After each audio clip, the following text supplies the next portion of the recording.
97.9 FM. The pregame show on WSLM 97.9 FM is brought to you by the following sponsors: John Jones Auto Group, McDonald's of Salem, Salem Crossing, Meadowview Healthcare, Washington County Tire, Schneck Hospital. Also brought to you by Papa John's of Salem, Vital Farms, Jason Petmeyer Insurance, Rodney Bruff Insurance, and Temple & Temple. And we are back, week 2 of IHSAA football action here at Paul A. Graves Athletic Stadium with Jim Ralston Field tonight, the host of the matchup between the Salem Lions and the Silver Creek Dragons. Yeah, Brandon, it feels good to be home again. Yep, you know, we had that little road trip last week. Down to Ramsey, kind of out in the middle of nowhere to North Harrison. But, you know, we are glad to be home tonight, and we got a great night for it. Oh, you couldn't ask. The last 2 weeks have been perfect football weather. Absolutely. You know, historically, the North Harrison and Salem game is pretty hot. Silver Creek usually is kind of the first cool game of the season, but last week was pretty cool. Not in the press box for us, unfortunately. It was 88 degrees in there pretty much the whole night. But tonight we've got our air conditioning on behind us, and, well, it was on, now it's off. But I think we're ready to go, Zach. Yeah, we're home tonight. It's the first of 2 home games in a row here next week, Scottsburg. But first, we take on the Dragons. Go ahead and tell us a little bit about Silver Creek as the visiting team tonight, Zach. Yeah, their head coach is David. How would you pronounce that? Pompenhouse, I think. This is his 7th year coaching, and he is currently 38-24 all time. Last week, they had a tough loss in the Battle of Highway 403, a 47-27 loss at Charlestown. Yeah, and you know, we didn't really know what to think about that game. You know, yeah, Charlestown was bringing in a new coach, and yep. We really don't know a whole lot about Charlestown yet. No, and you know, kind of looking at that game, I asked some people, is Silver Creek bad or is Charlestown good? You know, because Charlestown they struggled last year pretty bad. Silver Creek also didn't have a great season last season, but I definitely didn't expect the Pirates to come out victorious over the Dragons in that one. Especially in the way they did. But feeding off that, we'll talk about how the Dragons fared in the 2024 season. They ended up being 5-6 in their records. They averaged 21.8 points per game, but they averaged giving up 26.5 points per game. I don't know about you, Brandon, but the way my math works out, if you're giving up more points than you score, that's not going to be very many wins. Yeah, that is usually not a good thing there. You know, we talked about that a little bit last week when we recapped Salem's season, and it looks like Silver Creek kind of fell into the same thing that Salem did. Yeah, and feeding off that, they lost to Martinsville 13-49 in the second round of sectionals. I don't know what I did with the first round on there, but if you go back, it was when we played them last year, it was 41-8 was the final, which they were victorious over us when we went down to Sellersburg to take on the Dragons. And it's important to note that was Ethan Campbell's first start at quarterback. And, you know, that score 41-8, what people don't realize about that game is it was 14-8 at halftime. And, you know, Salem came out after a very, very slow outing week 1 last year against North Harrison. We came out week 2, looked great in the first half, and it looked like somebody forgot to return our team to the field in the second half, and it looks like they got on the bus and went home after that. It was pretty rough for the Lions. Yeah, the second half of that game did not reciprocate the first half. No, absolutely not. But go ahead and tell us who we're going to be looking out for tonight. Go ahead and probably call them their name the most. Yeah, you're probably going to hear a bunch of number 17 senior quarterback Cameron Black. Last week he had a heck of a game against the Pirates. He went 20 for 33, 298 passing yards, 4 touchdowns, and 1 interception. I think, for those of you who are interested, I believe his quarterback rating was like 117.5. Yeah, which for those that don't know that, I believe 136 is perfect. Is that right? 136 or 138? I couldn't tell you. It's either 136 or 138, and we'll talk about that here in a little bit when we talk about some other things that happened last week. But the other guy you're probably going to hear quite a bit about is junior wide receiver Dante Gazeway. Last week he had 3 receptions for 96 yards and a touchdown. He averaged, I believe, 33 yards per catch, but Yep. One of those catches was like a 60-some-odd yard touchdown catch. Yeah, and I think from talking to some of the kids at the school, it seems like they throw a lot of hitches, a lot of short routes, you know, averaging those 32 yards there per catch. I wonder if he caught a hitch and took it to the house. And then I try to get one defensive player on every week, at least two offensive and one defensive player every week. And number 44, senior linebacker Nick Robertson, I believe his name will be called quite a bit. Last week he tallied up 7 solo tackles. Another person I want to kind of add to that list based on what I was told by players at school today. Number 7, Cooper Abels, I think another name to look forward to. You're going to be hearing a lot. I think he's one of their dudes also on the offensive scheme. All right. With that, do you want to... I'll go ahead and talk about Salem if you want me to. Yep. So Salem comes into this with interim head coach Roger Pennington calling the shots tonight. Coach Pennington comes into the game in his career 0-1 as a head coach, with that one loss being last week on the road at North Harrison. We did fall to the Cougars 27-15 there, and there's not really a whole lot to talk about with the coaches this year. We've got a big new coaching staff. We've got a ton of new coaches that haven't been in this role before. Coach Pennington being one of them. He does have some past experience with the team, but he's never been in that head coaching role on a football field, at least. He is the head coach of the baseball team. Obviously, football is drastically different from coaching baseball, but it does look like Coach Pennington is ready to get these Lions fired up, and I think he is just wanting to go out, and I think his main thing is to go out and compete every week. Yeah, I'll give Coach Pennington some props last week. The score doesn't really reflect what happened last week. I think, given the scenario he was put into, I think he did a pretty good job for his very first time as a head coach. Like you said, he's had coaching experience, but when you go from being an assistant coach to a head coach, that's a total flip. Yeah, and Coach Pennington does have a lot of veteran guys behind him. One sticks out to me is Brendan McCartney there defensively. Coach Mack was coaching back when we played. We had Big Mac and we had Little Mac. Coach McCartney was fresh out of high school when we had him. He's been here ever since, and he does a great job running the Lions defense. And it does add a little veteran to the staff there. Yeah, and he comes from a long line of coaching. Of course, like Brandon said, we had Big Mac, which I don't think he's coaching anymore. I don't believe so. And then, of course, I believe his stepfather, Big Mac's stepdad, was Lloyd Carr, which was the head coach at the University of Michigan. The Michigan great. So a couple of impact players we've got from Salem this week is number 12 junior quarterback Ethan Campbell. Last week against the Cougars, we didn't throw the ball a whole lot, only 8 times, and he completed 4 of those. He did complete for 48 yards, averaging 12 yards per pass there. He had 1 passing touchdown. He did have an interception there early in the game there, but it was again his first true start as a season, and some nerves I think got him on that one. But he did have 33 rushing yards from behind the line as well. Number 4 junior running back Logan Dent also is a name that we talked about, 15, 20 times a game last year, and it looks like we're going to continue to do that this year. He had 82 rushing yards last week on 15 carries. And then, of course, we also have number 14 senior cornerback Lenny Wynn. And Lenny came up huge last week. He had 2 fumble recoveries, and, he's got a note there. He's going to be tested this week at corner. As we talked about, they throw the ball a lot. They're athletic. They're fast. They're big. And Lenny, I think he's going to do everything he can to, break up as many passes as he can. But Lenny put himself in a couple great positions last week and literally had the ball fly into his hands. You couldn't have asked it to bounce in his hands any better than it did. No, but it got poked out twice, and both times it flew directly into Lenny's hands. But I look for Lenny to have another big game tonight defensively to stop the pass attack from the Dragons. Yeah, and you pretty much summed it up there for what the Dragons do. Even since we were playing in school, they were big, they were fast, and they tried to beat you on the outside, whether it be with the run or the pass. Yeah, typically a very athletic team, and we'll talk about that when we get into notes. But, Zach, I'll go ahead and let you talk about what you think the Lions need to do tonight to win this game. Yeah, I think the first one is kind of leading from what we are just coming off of what we were just talking about. We have to play fast and physical. This is a very fast team. They've historically been a fast team.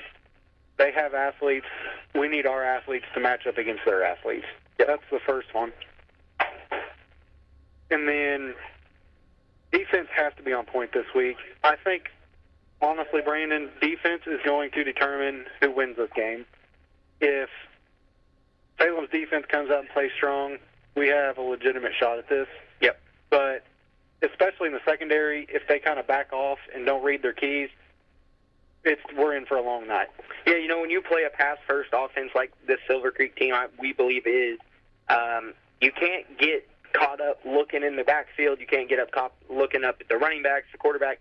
You've got to read your guy, and you've got to stay with him, get in your zones, cover where you're supposed to cover, and just do what you're supposed to do defensively. Yeah, and then the third one is more of a mental aspect of the game, but don't get defeated before the game's over. I felt like last week, the end of the third, definitely the fourth quarter, after we got scored on and North Harrison went up, and then we fumbled the ball, I just felt like we were flat after that. Like, we almost didn't want to be out there. Yeah, and I think that's one thing that I'll probably touch on in my notes as well. Do you have any other notes you want to talk about there? Not at the moment, no. So a couple things I've got written down here are we've got to limit mistakes, and that starts on offense and defense. And that's one thing we didn't do well last week. We did cut down a little bit from last year, but we did have a couple very costly turnovers. We also had some costly penalties at bad times. Not that there's a great time to get a turnover or a penalty, but there's definitely worse times to get a turnover or a penalty, and it seemed like last week Salem kind of fell into that trap of getting the turnovers and the penalties at the worst time they possibly could have. Another thing is, kind of like you've got there, is play fast, play smart. Athletic team, got to play fast with them, but you can't get caught up. Historically, this is a pretty chippy ball game. Yeah. You can't get caught up in that, and hopefully we can keep our heads tonight. We did have a little bit of a scrum there in the scrimmage with Mitchell, and that's not something you can afford to do when you're playing a good team for a real game. Exactly. And, yeah, playing cool-headed is one of the most important aspects of playing in a team like Silver Creek. They're going to try and get in your head and mentally defeat you before they athletically defeat you. Yep. My third point there is don't get beat up front on either side of the ball. I left this one from last week, and I'm probably going to leave this every week of the year. I think this is going to be the biggest thing for the Lions, excuse me, offensively and defensively. Last week, we saw a lot of the North Harrison offensive line pushing our D-line 6-7 yards downfield, and from that, their running back average, I think, was 8.8 yards per carry. And you can't allow that when you're playing a team, regardless who you're playing. You might be playing the worst team, but if you do that, they're going to look like the best team that you've played on your schedule so far. So we cannot get beat up front on defense. Offensively, we just can't get beat up front because we've got to give our running backs and our plays time to develop. We can't have, two guys in the backfield blowing up the mesh point. We can't have two guys in the backfield rushing Ethan if he's trying to throw. So I think our one big thing we got to do tonight is beat Silver Creek up front defensively and offensively. Yeah, I think you pretty much took the words out of my mouth there, Brandon. You have to give the quarterback time to read, especially on pass plays. You got to let the pass play develop. You can't have a guy up in your face while he's trying to run for his life. Absolutely. I've got a couple other notes down, and we've already talked about both of these, but they're typically an athletic team. We have to outlast them. Athletes can run. Athletes can play for 4 quarters of football, and, they're probably going to be more athletic than we are. And historically, they run a fast-paced, high-tempo, no-huddle type of offense. Yep, and if that's the case tonight, then we have got to dig deep, and we've got to find whatever it takes to last 100% for 4 quarters of football. My last point, again, we've already talked about it, is the game might get chippy, and we've got to stay smart. Silver Creek, no matter what sports you play, baseball, basketball, football, they're going to get chippy with you because that's just how their programs are down there. But it comes on to us and our coaching staff to keep our players' heads where they need to be, keep them in the game, and keep them smart. All right, with that, I'm going to go into our current MSC standings. There's really not much to talk about through 1 week, but in first place we have Brownstown, who's 1-0. Then number 2 is Charlestown, who's 1-0. Number 3, North Harrison, who defeated us last week. It's 1-0. Fourth is Scottsburg, who's 1-0, and then to round out the bottom 3, which all lost last week, is Corden, Salem, and Silver Creek. Tonight is going to play an important part of that, as this is an MSC matchup. Yeah, to talk about a little bit of last week, we lost that game up front on both sides of the ball, and that's the point I talked about before that game. That's the point I talked about before this game. And that's just what we talked about. We were getting pushed downfield and ultimately allowed North Harrison to put up 400 yards rushing, and ultimately it ended up getting us beat. Yeah, like you said, when you can allow a running back to average 8, almost 9 yards a carry, it's hard to win a ball game at any level. Yep, and again, we've already talked about it with my note. We had costly turnovers and costly penalties at the wrong time. And, there's not a whole lot more to say about that one. We ended up losing by 12 points, and I think we had, 3 or 4 turnovers? 3 come to mind. So 3 turnovers, we score on 2 of those drives, and all of a sudden it's a tie ball game, and that's if we don't get an extra point there. And another last week note I had is we weren't physical enough playing a physical team. We came out, we let them push us around the field for most of the game. Now, that third quarter we played really well, but other than that, we pretty much let them push us around wherever they wanted to push us. And, of course, when you let a team do that, you're not going to win. We're trying to see what's going on here. Yeah, I think they're just announcing the teams. How much time? We got 10 minutes left. So go ahead. Yeah, they're announcing the starting lineup right now. But, yeah, we just weren't physical enough last week against a physical, big North Harrison team. And I think at the end of the day, those 3 points right there, losing the game up front, turnovers, penalties, not being physical enough, and then my 4th point, our run defense was weak. That is pretty much the 4 things that led to us losing that game last week. Now, to spawn off that and carry it over to this week, I think the passing game this week is going to be equivalent to the run game that we had last week. Yeah, Silver Creek's not going to line up and give it to the big boy and run it over their face, but they will sit there and they'll throw it over your heads if you're going to let them, and we can't let them do that. Right. With that being said, how did that sound you're hearing is Salem's taking the field this week? Yeah, that's fireworks, something going off. Anyways, how did the middle school team fare against the Dragons last night? Well, I took my first loss as a coach last night. Our 7th grade, we went down to Silver Creek and played the Dragons down there at home. Our 7th grade, we just kind of came out flat. We didn't play great. We kind of let Silver Creek control the game for the entirety of it. The 7th grade, we fell 28-6. 8th grade did look a lot better last week than they did week 1. But unfortunately, they kind of, again, came out a little flat in the beginning, let Silver Creek take a 14-0 lead at halftime. They did outscore Creek in the second half, 14-6, but if you're already down 14 and they get 6 more and you only get 14, you still lose 20-14. Unfortunately, big loss for both teams there, but, we're going to move past it. I've already forgotten about it. I told my kids, worry about it tonight, forget about it by tomorrow. So we'll see Monday when we practice of how that goes. All right. Some other notes I have is it is Labor Day weekend, everybody. Monday, majority of you probably won't be showing up to work. And then college football also starts this weekend. Number 20, Indiana, will be hosting Old Dominion. I believe they're the Monarchs. Something like that. At 2:30 p.m. Saturday. I know, Brandon, you're going to be there at that one. Yep. Ball State will be at Purdue at noon on Saturday. Eastern Kentucky will be on the road to take on the Cardinals of the University of Louisville at 3 p.m. And Toledo will be at UK at 12:45 on Saturday. And while we're in the midst of talking about football, Thursday, September 4th, the Cowboys will take on the Eagles at 8:20 to start the NFL regular season. Brandon, it's a beautiful time of year. I'll tell you what, I'm taking the Eagles. I can't stand the Cowboys. They traded Parsons.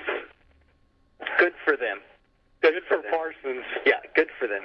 A couple other local games we got going on tonight is we've got North Harrison at Scottsburg. That's an MSC matchup between two top 4 teams in the MSC right now. We got Paoli at Corden Central. Looks like Paoli will probably win that one, but I think we're about to do the national anthem, so let's go ahead and do that, and we will be right back.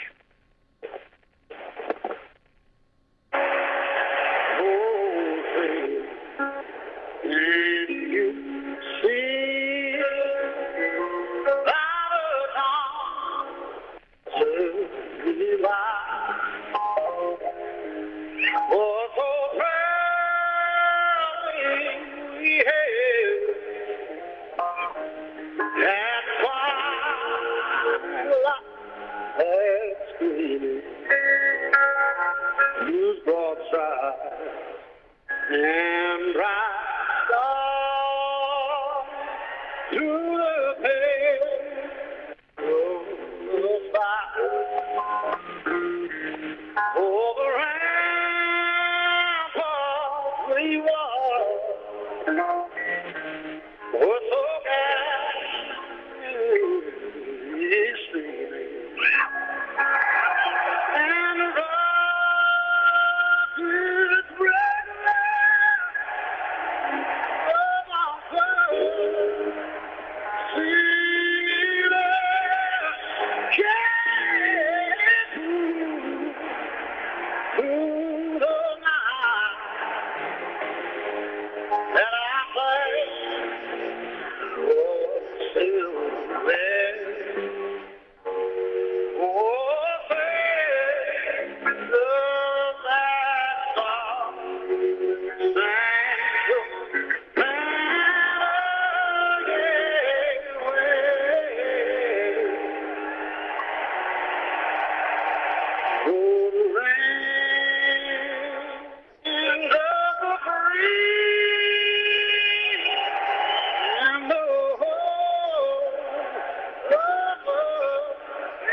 here to continue the conversation we were having there just before the beautiful ballad of this country. The Paoli's at Corden Central tonight. I look for probably the Paoli to come out victorious on that one there. Yeah, both of those are winless. Yep. Brownstown Central is at Charlestown. That's another MSC matchup. Look for the Braves to come out on big on top of that one there. Both of those teams 1-0. One of them is going to go to 1-1 tonight. We got Eastern at Clarksville tonight, and that's going to be a toss-up. But Clarksville played really well last week. The quarterback threw for 357 yards and 5 touchdowns last week, and a big win for Clarksville as a freshman. Big win for Clarksville. And if you guys listened to our Jamboree broadcast, you heard us talking about the Clarksville quarterback, and he did exactly what I thought he would last week. And we got Tell City at West Washington tonight. Tell City's a familiar opponent for Salem, as that's who beat us in sectional last year. But that game is a 7:30 start time tonight because of the time change coming over from Tell City. And we've also got, I added this one in there because Springs Valley's on our schedule. We got Springs Valley at Mitchell tonight as well. I believe Springs Valley's 1-0, and I believe Mitchell's 0-1. Yeah, Springs Valley, in case you're wondering, I have this little note. Brownstown is number 3 in 2A currently. Providence is number 1 in 1A, and Springs Valley is number 7 in 1A. Yep, so all those teams looked to add another win to their record tonight, but we got about 3 minutes here to go before kickoff. I'd like to play you guys the forecast and let you guys know what we're dealing with out here tonight, and we will be just back after we hear a kind word from our broadcast. The Salem Lions game day weather forecast. After a warmer start to the day, we should see temps near 80 today, with a slight chance of rain between 1 to 3 p.m. this afternoon. But for the kickoff, we'll be at 75 degrees and dip to about 66 degrees by the end of the game. Temps will remain mild over the next week, with Wednesday hitting 83 and then bouncing around in the mid-70s for highs and lows each morning in the upper 40s and mid-50s. I'm Lauren Mitchell for your Salem Lions game day weather forecast. I'll keep an eye on the weather so you don't have to. And like Lauren Mitchell said, they're low 40s or high 40s, low 50s there for the mornings, and that's about what we had this week. I went to work a few days, and it was below 50. I had to put my sweatshirt on going to work this week. I didn't know what quite to think about it. I didn't have to walk out and cool my car down as soon as I got into it. I had to warm it up. Yeah, that was a change of pace. I'm going to sit here and watch the coin toss. All right, well, while Zach's watching the coin toss here, we're going to take a short commercial break, and we will be right back to get this kickoff underway. Hoosier country. The CI line. He may go. Down to the 25. Down to the 15. 5. Touchdown again. Coming off a college football playoff under Coach Kurt Signetti. Indiana's got the football. The Hoosiers open against Old Dominion. Join us Saturday, August 30th. Our coverage begins at 1:30. Right here on your home for Indiana football. The IU Sports Network from Learfield. To Salem High School Sports. You're in the WSLM Sports Zone. Today's pregame show on 97.9 FM is brought to you by John Jones Auto Group, McDonald's of Salem, Salem Crossing, Meadowview Healthcare, Washington County Tire, Schneck Hospital. Also brought to you by Papa John's of Salem, Vital Farms, Jason Petmeyer Insurance, Rodney Bruff Insurance, Temple and Temple. And we are here for another Friday Night Lights matchup here. Week 2 of IHSAA football season, and it is the Salem Lions hosting the Silver Creek Dragons at Jim Ralston Field at Paul A. Graves Athletic Stadium. And again, if you missed our broadcast or pregame show, it is exciting out here tonight. It's a great weather for it. The Lions and the Dragons are both ready here. I think they're finishing up a few things here before kickoff. We've got about 20 seconds on the clock here. They're at the captains on the field. They're talking, tell them keep a clean game, tell them play fast, play hard, but at the end of the day, keep it clean. And it looks like the coin is about to get flipped here. Salem won the toss and deferred to the second half. That means Silver Creek's going to receive the ball first, so we will see the Lions defense up first tonight, and we will see what the Dragons' offensive attack is all about, Zach. Yeah, I've been waiting all week for Friday Night Football. I don't know about you. You know, Carrie Underwood said it best, waiting all week for Sunday night, but we've been waiting all week for Friday night, Zach, and I don't know if you're as excited as I am, but I'm ready for this game to get underway. Nothing quite like Friday Night Lights is there. I'll tell you, it's a different feeling when you're out there on the field on Friday nights. And it's looks like Silver Creek is going to set up here in a 5-2-2-2. I don't think I've ever seen something like that. Can't say I see that a whole lot. It's actually more of like a 4-1-2-2-2. I can't say I've ever seen that, or that I know of. I haven't seen it. Well, I guess put your dudes back there and let them run, right? That's what they're saying. So we have 12 minutes on the clock, and we have Blake Applegate lined up to kick for the Lions. The Lions crowd is getting into it. The Silver Creek Dragons are back ready to receive the kick. There's the whistle, and there's the hand from Blake, and he kicks it away, and it's going to be a deep kick fielded about the 23-yard line by the Dragons. He's going to run up the middle, bounce it out left, break a tackle before getting stacked up and drove backwards by the Lions kickoff team, and the Dragons are going to take over 1st and 10 on their own 34-yard line. That was a beautiful tackle there by that group of Lions. They had him picked up off the ground. On the return, there was a familiar name, Zach, that you don't know, but you will after I tell you. Number 1, Kilo Lee for the Dragons, and that is the younger brother of Malachi Lee that we played football with. Yeah, he was one of the captains for the Dragons. Yep. 1st and 10 for the Dragons. They spotted it at their own 35. And that is Black in gun. There's a snap, and it's going to be a screen pass to number 5, Gazaway, and he's going to push his way forward for a pickup of 9 yards. And that's going to bring up a 2nd and 1 for the Dragons on their own 44-yard line, and there's that pass attack that we talked about. That was Gazaway there on the reception? Yep, number 5, Deontay Gazaway there on that reception, I believe. I could be wrong. It might have been number 15. Picked up about 9, I see. Yep, it's going to be a 9-yard pickup on 1st down for the Dragons. Black back in pistol formation. And there's the snap. He tosses it out right to his running back, and he has nowhere to go. And Braxton Dean immediately eats that up in the backfield. And that is going to be a loss of 1 for the Dragons there. Great play by number 8, Braxton Dean, there at D end. And that's going to bring up a 3rd and 2 for the Dragons on their own 43-yard line. Is that number 28 on the carry? Is that the running back number? I think so. Yeah. Yeah, 28, Sam Elliott. He is a 5'10", 185-pound sophomore. And his dad is Travis, who works at Eddie Gilstrap's. Really? Yep, black in pistol. There's the snap, and it's going to be a handoff to Elliott. And number 1 freshman Mason Quinlan, he blows that up immediately at the handoff. Great play from the freshman, getting his first start tonight. And that's going to be a loss of 3 on the play for the Dragons. And that's going to bring up a 4th and 5 at their own 40. And it looks like the Dragons are sending in their punt team. If he was a half a second quicker, I think Mason Quinlan would have took the handoff. Yeah, he was excited for this all day today to get his first start as a freshman at outside linebacker. He looks excited for it. When you can have a freshman start at outside linebacker, that's impressive. Dragons set up their punt. It's a little bit of a high snap, but it's up, and it's almost blocked by Mason, but it is away. And it's going to be a short punt. It's going to land and bounce across the 30, across the 25, still rolling, down across the 20, and it's going to go out of bounds at the Lions' 19-yard line there. Big punt there for the Dragons, and Mason Quinlan almost got a piece of that, but he also almost got a piece of the punter there. I know. I was holding my breath. I was afraid the flag was going to come out on that one. I'll tell you what, that Silver Creek punter does not need to go to acting school because he's not very good at it. He did not do it well there. We had out of Silver Creek what I thought we would have a high-speed tempo offense. Yep.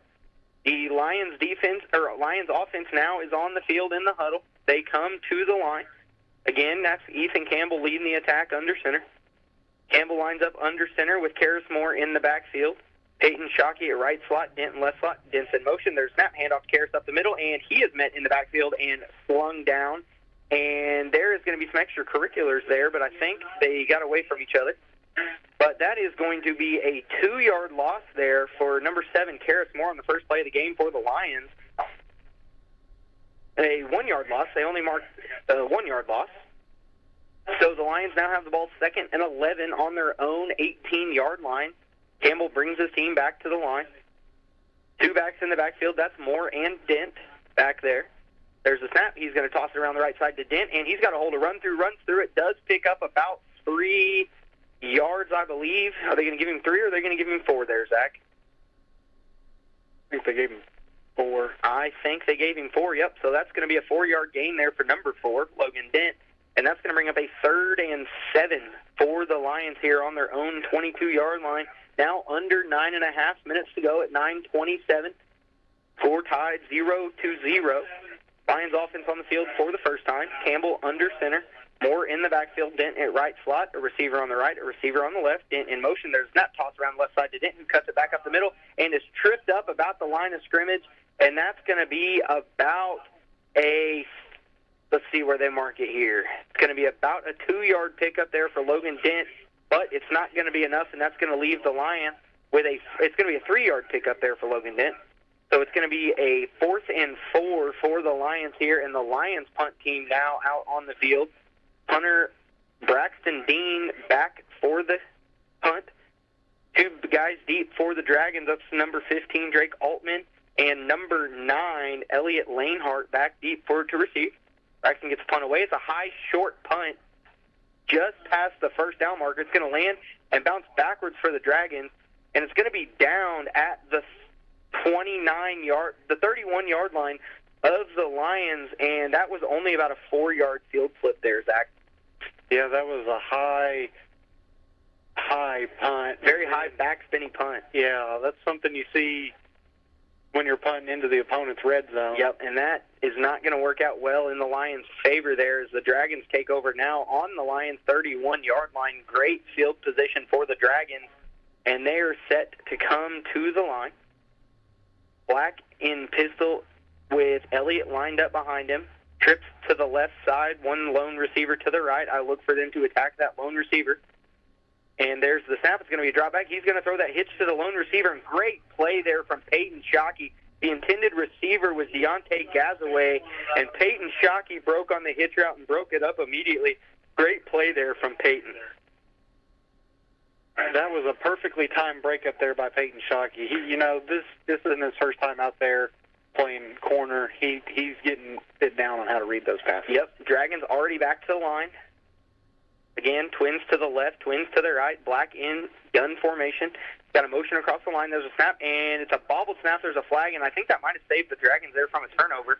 It's going to be a full snap infraction on the Dragons, so that's going to move them back 5 and bring up 2nd and 15 now from the Lions' 36-yard line.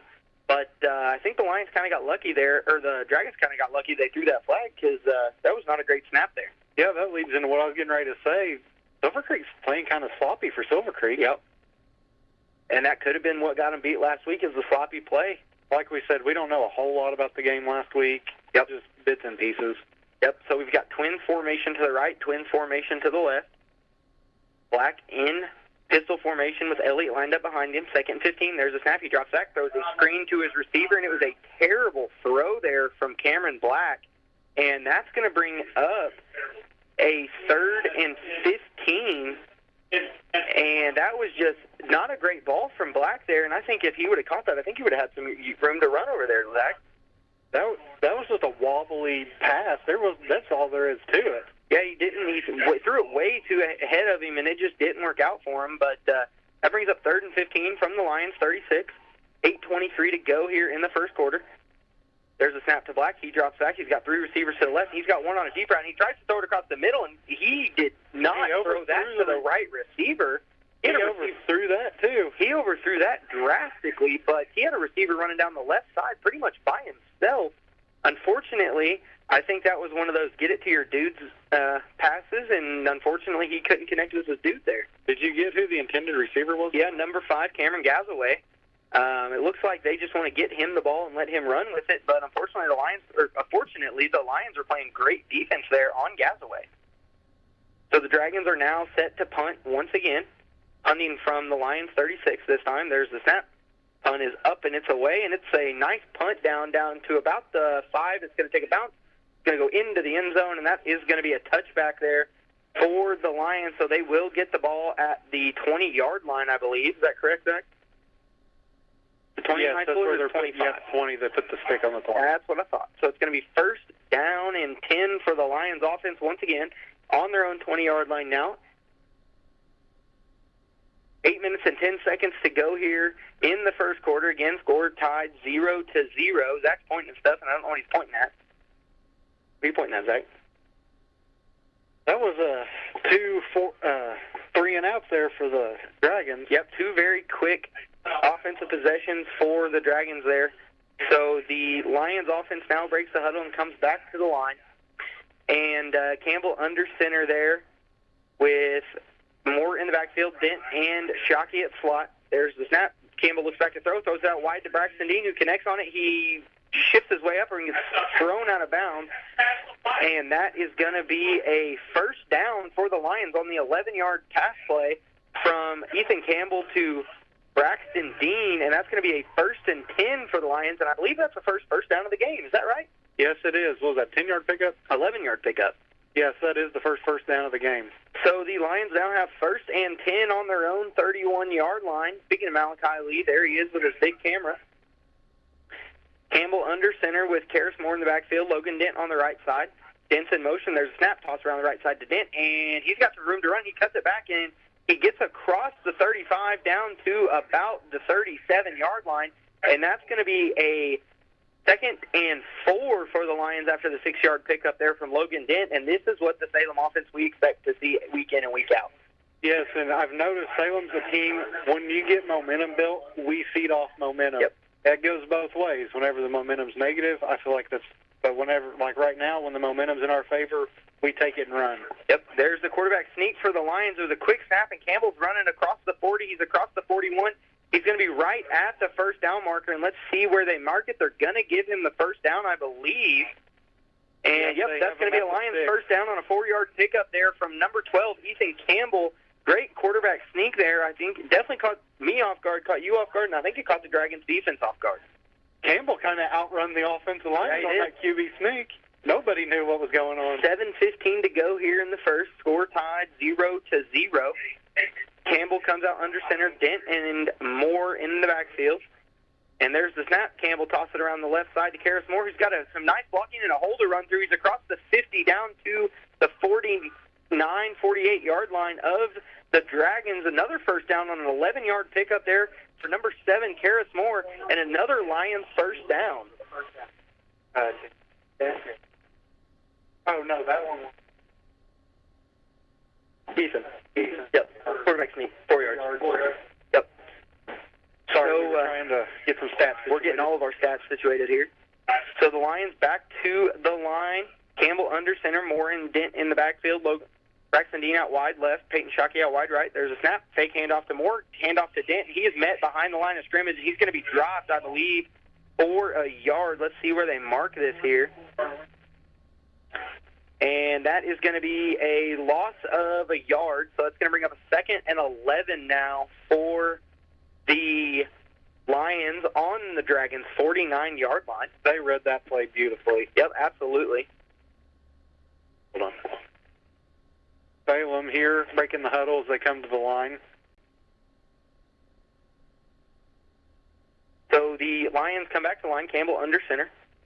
There's a snap. Campbell, he's going to toss around the right side to Dent, and he's got some hole to run through and some blocking ahead of him, and that's going to be a 6-yard pickup there, 5-yard pickup for number 4, Logan Dent, and that's going to bring up a 3rd and 5 for the Lions now on the Dragons' 43-yard line. 5:40 to go here in the first. Again, the score tied 0-0, but the Lions are looking to put some points on the board. Campbell breaks the huddle, comes to the line. Braxton Dean wide left, Peyton Shockey wide right. Logan Dent and Karis Moore both in the backfield. There's snap quarterback sneak. Campbell, he shifts his way around, breaks the tackle, and gets across the 35-yard line. Let's mark it at the 35, so that's going to be a 8-yard pickup there for Ethan Campbell on the QB sneak. And I'll tell you what, Silver Creek is not ready for that. No, they are not. He's outrunning the linemen. He's outrunning everybody. And then he's doing some juking and jiving and spinning. He's a little shifty. He's a little shifty guy back there. So Campbell brings this team back to the line under center. He's got Waylon Foster at left slot now. Karis Moore in the backfield. Logan Dent at right slot. There's a snap. Campbell looks to throw. And he's going to tuck it and run. He's got a hole to run through, and he gets his way across the 30. Keeps fighting for extra yardage. Gets down to about the 28-yard line. So that's going to be a 7-yard pickup there for Ethan Campbell on the tuck and run. Great, smart play there from the junior quarterback, and that's going to bring up a 2nd and 3 for the Lions now on the Dragons' 28-yard line. And it was worth noting the linebacker, number 44, who we had marked as a key player, was kind of limping when he got up out of the pile. Yep, he's made a couple tackles already, but Lions back to the line. Moore in the backfield, Dent in motion. There's a snap toss around the right side. It's going to be a reverse to Peyton Shockey, and he's got some room to run, and he is down the left sideline, cuts back at the 10, fighting his way forward down to the 6, and that's going to be a first down for the Lions. That's going to be a 22-yard pickup there for number 3, Peyton Shockey. Great play call there from Coach Pennington on the reverse as he saw the Dragons all crashing to one side, so he threw in the reverse, and Peyton Shockey's down the left side for the big gain of 22. Now it's going to be first and goal at the 6-yard line of the Dragons. The Dragons don't know how to respond to any of this. They're slow walking back to the huddle. They're just dumbfounded by what's going on. I don't think they expected the Lions to come out like this, but they are now first and goal on the 6-yard line. Campbell under center, Moore in the backfield, Dent in motion. There's a snap. Handoff to Karis Moore up the middle, who fights his way forward, breaks a couple tackles, runs over a defender into the end zone, and that is going to be a touchdown for number 7, Karis Moore, and that's going to put the Lions up 6-0.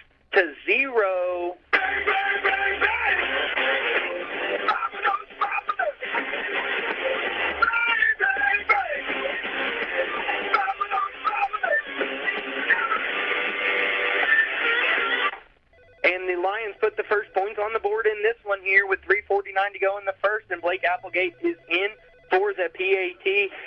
And there is, they got the Dragons to jump, I believe. I think so. So that's going to be a offsides on the Dragons. That's going to move up the ball to the 1.5-yard line, and the Lions are going to send their offense back onto the field to get this 2-point conversion here.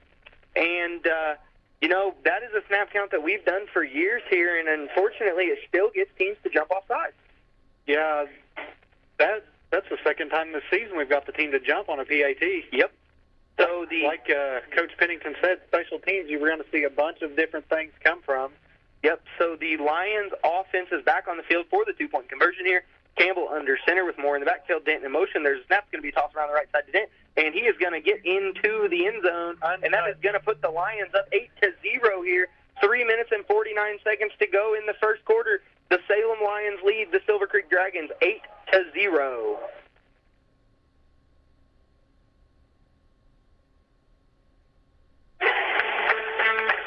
A fan favorite is coming back to McDonald's, and this time they'll be here to stay. Snack wraps are back, baby. Back on the menu at your local McDonald's after a long wait. Starting July 10th, the snack wrap returns to participating restaurants nationwide. And this time, they'll be here to stay. You can get them in 2 delicious flavors, spicy and ranch. Spicy snack wraps will feature a bold, zesty, and unapologetically fiery taste. The spicy snack wrap brings the heat with a habanero kick that fans know and love from the spicy McCrispy sandwich. Ranch snack wraps will be smooth, rich, and irresistibly savory. The ranch snack wrap delivers a satisfying burst of cool ranch goodness with hints of garlic and onion. In the meantime, enjoy the rest of McDonald's menu and their under $3 menu. And we are back here at Paul A. Graves Athletic Stadium with Jim Ralston Field here, where the Lions have taken a lead over the Silver Creek Dragons 8-0 with 3:49 to go in the first quarter. And the Lions kickoff team is set. The fans are cheering loud, and Blake Applegate is ready for the kick. And let's see here. They're moving some of the Lions kickoff team around as they had a couple that were not in the right spot. There's the kick deep for Applegate, and it's going to be again fielded about the 26-yard line by number 1, Kilo Lee, and he's going to be tripped up at the 35-yard line. Great tackle there by Peyton Shockey, and that's going to be a first down and 10 for the Dragons. Again, same starting position they had earlier at their own 35-yard line. Let's see what the Dragons offense looks to do here after 2 quick 3-and-outs. Real quick score update, the only score update I have. Brownstown's already taken a 12-0 lead over the Pirates. Are we surprised? No, not really. Yeah, I think John Harrell had that one predicted at 56-20, 56-21 maybe, something like that. But we'll see about that. Dragons offense back to the line. Twin receivers to the left, one lone receiver to the right. There's a snap to Black, hands it off to Elliott up the middle, and it's just going to be a dive play. And that's going to be a 6-yard pickup there for number 28, Sam Elliott, and that is going to be a great first carry there for the Dragons on this offensive possession. So it's going to be 2nd and 4 now for the Dragons on their own 41-yard line. And, that's just basically everything that the middle school did last night. And I think they're about running the exact same offense. That's, other than the very first play of the game, that's the first game they've had where they've really gained positive yards. So Black breaks huddle, comes back to the line here. There's a snap. It's going to be a fake handoff to Lee, and he's going to swing it out to the right side of the field, and that's going to be number 15 for the Dragons, Drake Altman, on the catch and run. But it's only going to be a 1-yard pickup there for the Dragons, so it's going to bring up 3rd and 3 on their own 42-yard line, and great defensive play there from the Lions to jump on that screen pass quick. The thing about watching a screen pass is I feel like it's so long to progress. Like, the time the ball gets to the receiver and he gets to the line of scrimmage, I just feel like it's a very slow developing play. Screen passes work against teams that aren't pressed coverage on your receivers. Yeah, I get the logic behind it. You know what I'm trying to say? Black comes to the line. There's a snap. He's going to roll it to his left. He's got Altman on an out route, but he's not going to throw it to him. He's going to try to run for it, and he is going to pick it up and run across the 50. He's going to run out of bounds at the 50-yard lines where they're going to mark it. So that's going to be a 8-yard pickup there for Cameron Black. And that's the first down for the Dragons tonight. First down for the Dragons. That's going to be a 1st and 10 on the 50-yard line for the Dragons. 2.5 minutes to go here in the first quarter. Lions lead 8-0. Dragons back to the line, 2 receivers to the right, 1 receiver to the left. Black in pistol with, I think that's Elliott lined up behind him. There's a snap fake handoff to Elliott, and he's going to run across the 45, and he's going to get down into Lions territory, down to the Lions 43-yard line. That's going to be a 7-yard pickup there for the Dragons, and that's just a nice little dive play up the middle there for the Dragons, and that's going to bring up 2nd and 3 now. It's almost like Silver Creek was trying to catch us off guard with some fancy plays, and we didn't bite, so now they have to go to traditional football. Yep, Black back in pistol formation, 2 wide receivers to right.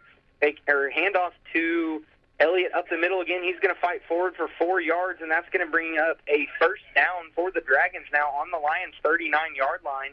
And the Dragons have a nice little offensive drive going here. Like Zach said, they picked up 2 first downs on this drive, and those are the first 2 of the game so far. We're now under 2 minutes to play here in the first quarter. Lions lead 8-0. Dragons already back to the line. Black in pistol with Elliott behind him. There's a snap fake handoff to Elliott. Black rolls out. There's a pitch and catch to number 43, Silas Fleming. He is down the right sideline breaking some tackles, and he's going to be flung down out of bounds, down at about the 10-yard line, I believe. That is going to be where are they going to mark this at, Zach? They're marking it at the 14, so that's going to be a 25-yard pickup there for number 43, Silas Fleming. That's just a nice little pitch and catch there from Black to Fleming.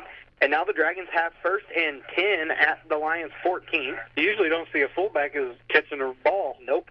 Black in pistol again, 2 wide receivers to the left. There's a snap. He pitches to the left to Elliott, and Elliott's got some room to run, but Lenny Wynn is ready to make the tackle. He's going to drive him out of bounds. That was a beautiful tackle. A great open field tackle there. There's a flag on the play, came in late. Not sure who that's going to be on, but it's in the secondary, so that's not good here for either team. Let's see what it's going to be. It's on Silver Creek, says Braxton Dean, so it's going to be a holding? For the white hat. I think it's going to be a holding on the Dragons. So that's going to set them 10 yards back. Yep, 10 yards back there. So it's going to be, let's see here, down to the 24-yard line now. It's going to be 1st and 20 for the Dragons at the Lions' 24-yard line. Minute 26 to go here in the first. 8-0. Lions lead over the Dragons. 3rd penalty already in the first quarter on the Dragons. Yep, they have not played a clean game so far. The Dragons break the huddle, come to the line. It's going to be Black in pistol formation, 2 wide receivers to the right, 1 wide receiver to the left. There's a snap. He's going to throw it out wide to the right to Altman, and it's going to be an incomplete pass. Another poor throw there from Black to Altman, and that's going to bring up 3rd and 20 now, or 2nd and 20 now, for the Dragons on the Lions' 24-yard line. That was a high ball on a screen pass. You know, he has not thrown that route well so far tonight. I think he's only completed 1, maybe 2. Blackman just seems out of rhythm tonight. Yep. So Cameron Black, again, not throwing the ball well so far. He breaks the huddle, comes to the line, 3 wide receivers to the right, 1 wide receiver to the left. There's the snap to Black. He rolls out to his right. He's getting chased down for Bryden Stafford in the back, and he's just going to tuck and run, and Aiden Taylor's going to make the tackle from the backside. The ball is out, and I'm not sure who's got it, and it looks like it's going to be, we're still fighting for it. I think it's going to be Silver Creek football. Yep, it is going to be Silver Creek football. So that is going to be a loss of 0. Blackman took a shot on that hit. Yeah, he did. It's going to be a no gain, no loss for the Dragons there, luckily. It's going to be 3rd and 20 now for the Dragons on the Lions' 24-yard line. Go back to talking about Blackman. He's currently at 43% completion. Yeah, he has not completed the ball well so far, but the Dragons look here to get this, at least some of this yardage knocked off. Black rolls to his left. He's got some blocking on the left side. Now he's getting rushed, but he is going to get the ball away. It's going to be incomplete on the sideline, and that's number 7, Cooper Abel, that we talked about before the game, and that is going to be an incomplete pass for the Dragons. So now that's going to bring up 4th and 20. And Zach, what do you think here? They've punted so far on 4th down. They're going to go for it. You can't punt inside your own 25-yard line. You got to go for it. But at this point, you might as well just take a shot to the end zone, right? That's all you really can do in this situation, I feel like. It is 4th and 20. Line to gain is the 4-yard line for the Dragons. 3 wide receivers to the left, 1 wide receiver to the right. That's Gazaway. Cooper Black rolls out to the left. There's some good blocking. He's going to chuck it up into nobody, and that's going to be a turnover on downs for the Dragons. Great defensive hold there from the Lions, and that's going to give the Lions 1st and 10 here at their own 24-yard line. And that was just a pretty bad drive once they got down past the 30-yard line for the Dragons. That's a way for Salem's defense to step up, and that's, I can't believe how fast the offense fell apart there when they got inside the red zone. We went from, first and a big gain on 1st down and all the way down to 4th and 20, and the quarterback just throwing it to nobody. This has been a very sloppy game by the Dragons. Campbell comes to the line. Karis Moore's in the backfield as the lone back. Logan Dent at left slot. Peyton Shockey at right slot. There's a snap. Campbell, he looks to throw to Braxton Dean. He doesn't have anybody open. Campbell's looking for something to do, and there's going to be a flag on the play, and Campbell's just going to run out of bounds. Not sure what the flag's for there. I'm guessing it's going to be a holding probably on the Lions based on where it's thrown at. So Campbell did lose about a yard there on the quarterback scramble, just trying to not make a bad play worse, but I think it's going to be holding on the Lions, so that's going to bring up a 1st and 20 now for the Lions on their own 14-yard line. First penalty of the game for the Lions. Yep. Silver Creek's got what, 3 you said? Yes. So 4 penalties so far in the first quarter. 11.2 remaining here in the first quarter. Yep. Lions up 8-0. So the Lions offense now going to be pushed back to their own 14 here. And does the clock start there or no, Zach? I don't think it does, right? I never saw a signal yet. I don't think it starts. I think it's, there goes the play clock, but the game clock is running. Yeah, it is. So I'm sure the Lions will just take the end of the first quarter here. Yeah. So at the end of 1 here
now with 7:45 to go.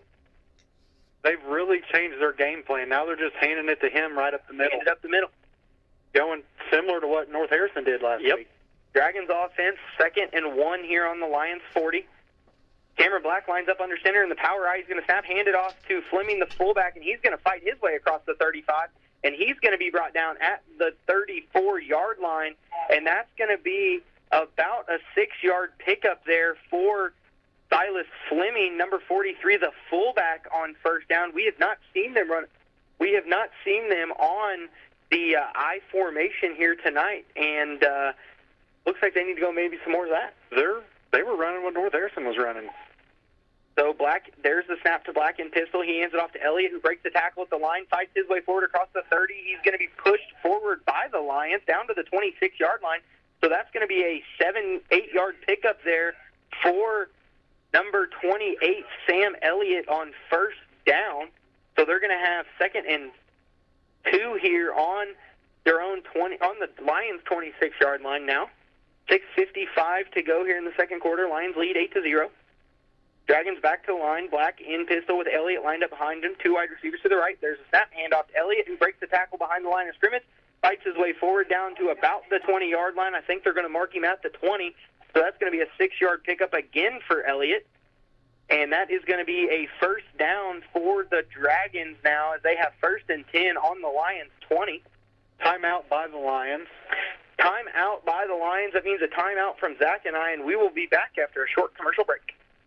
If you're living with back or neck pain, even the simplest tasks can feel overwhelming. But expert relief is closer than you think. Schneck now offers 2 specialized practices for spine care, Schneck Neurosurgery and Schneck Orthopedic Spine, giving you access to a full spectrum of advanced treatment options right here at home. We're proud to highlight Dr. Matthew Stanfield, a highly skilled neurosurgeon with over 25 years of experience and leader of Schneck Neurosurgery, renowned for his expertise in treating complex spinal conditions.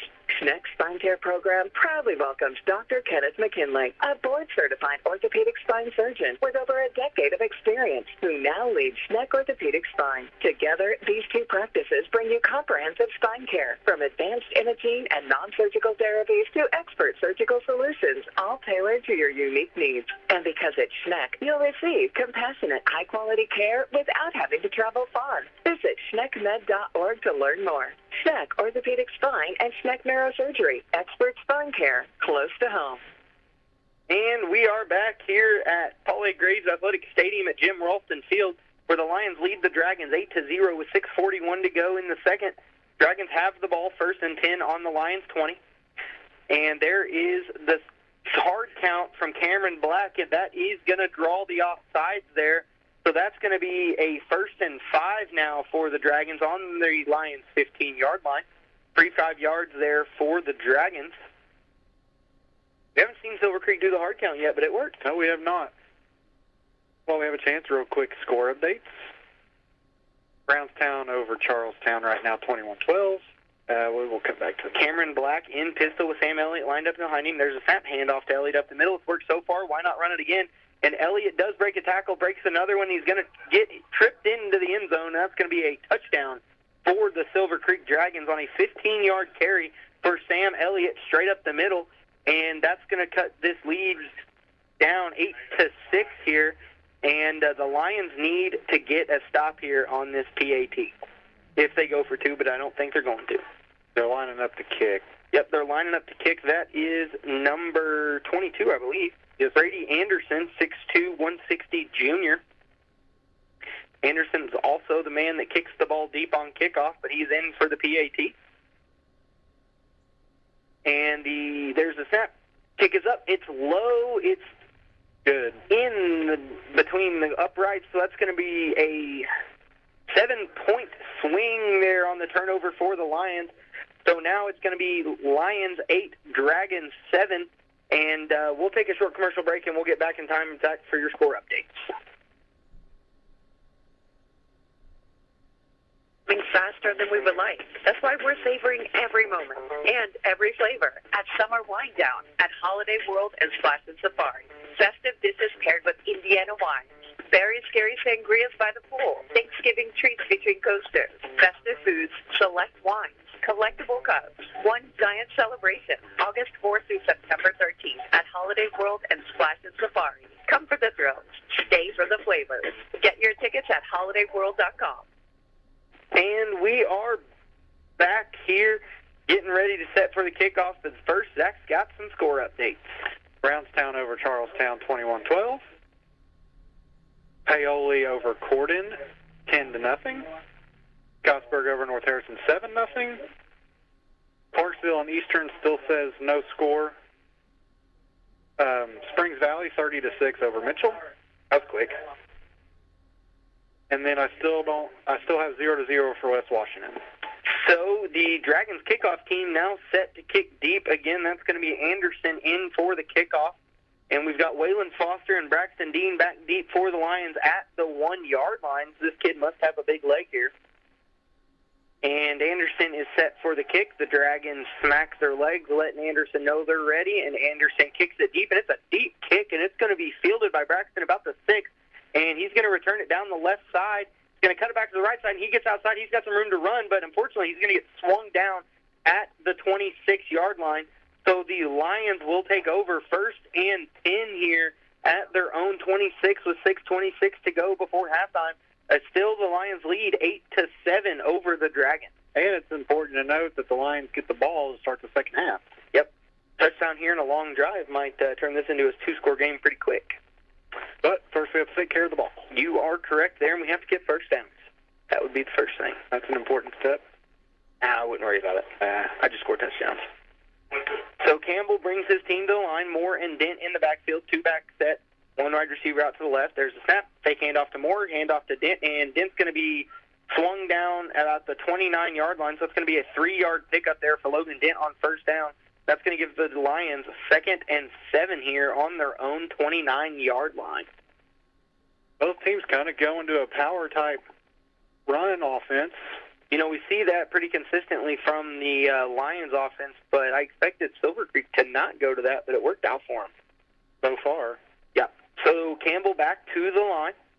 Moore and Dent in the backfield. Again, 2-back set. Braxton Dean out wide right. There's a snap to Campbell. He hands it off to Moore around the left side, and he didn't really have anywhere to go. He's going to pick up, I think, a yard. So it's going to be a 1-yard pickup there for number 7, Karras Moore, down to the 30-yard line.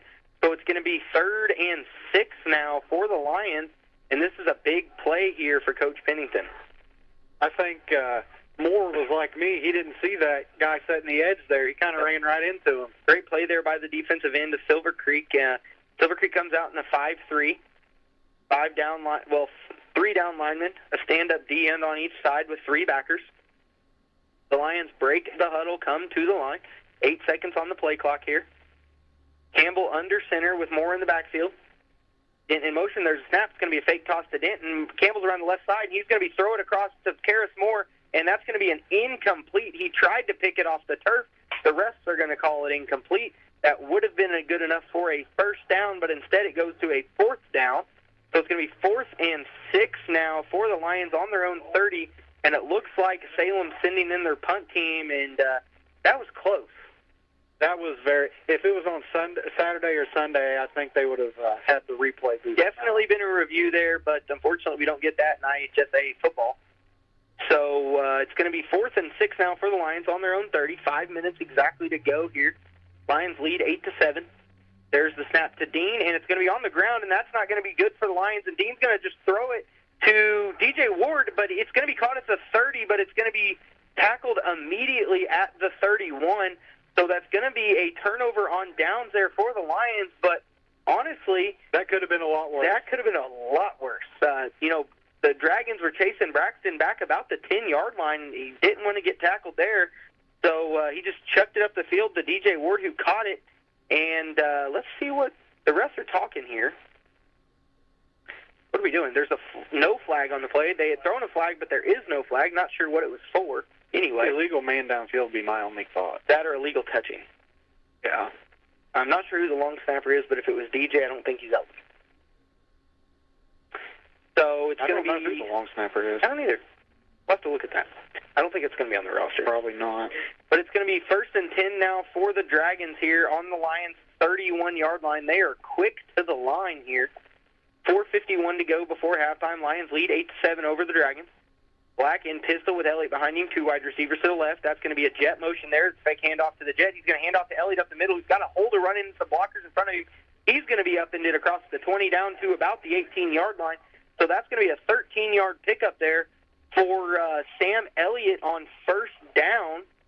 Going to be a 12-yard pickup there for Sam Elliott on first down. I said it once, and I'll say it again. They are shifting to a North Harrison offense. That's what we saw out of the middle school teams last night. Jet motion, fake handoff, dive up the middle. There's the snap, handoff to Elliott up the middle, and there's a flag immediately on the play. So he's going to be pushed backwards. I think this one's probably going to go backwards anyway. Not sure what it's for, but it came out quick, that's for sure. So it's going to be a spot foul because the ref moved his flag. Holding on the offense. Is that what it was? Yeah. Holding on the Dragons. Again, they've gotten a ton of penalties. That's got to be 6, right? The third holding call, 5th penalty. 5th penalty on the Dragons. So that's going to bring up a 1st and 20 now for the Dragons, almost back to the original line of scrimmage at the 29-yard line. 4:35 remain here in the second quarter. Still Lions up 8-7. Dragons back to the line. Black in pistol with Elliott behind him. 2 wide receivers to the right, 1 wide receiver to the left. And there's the snap to Black. He looks to throw, and he throws it across the middle. High pass, but caught by Altman at about the 20, who runs his way backwards to the 25. Not a great athletic play there from Altman. He's going to get marked at down at, I believe, the 24-yard line. So that's going to be a 5-yard pitch and catch from Black to Altman there. So that's going to bring up 2nd and 15 now for the Dragons on the Lions' 24-yard line. And I think if he'd have thrown that to his outside receiver, they'd have scored a touchdown. Blackman just can't get in a groove, the quarterback tonight. And they got a jet motion from Altman. There's a snap handoff to dive up the middle to Elliott, and he breaks the tackle. It's behind the line of scrimmage.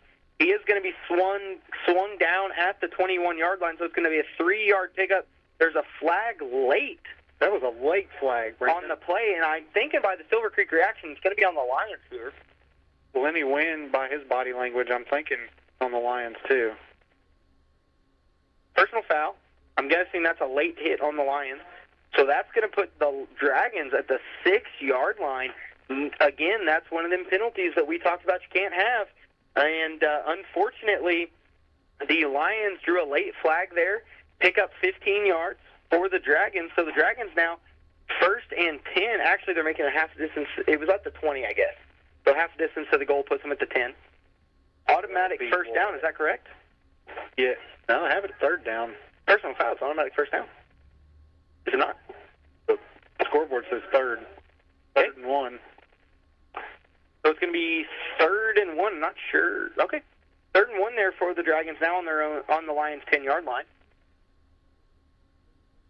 It's going to be timeout, Silver Creek, and we're going to take a short commercial break, and we will be right back. When it comes to getting the job done right, from driveways to bridge work and paving to construction and excavating, there's one name you can count on, Temple & Temple Excavating.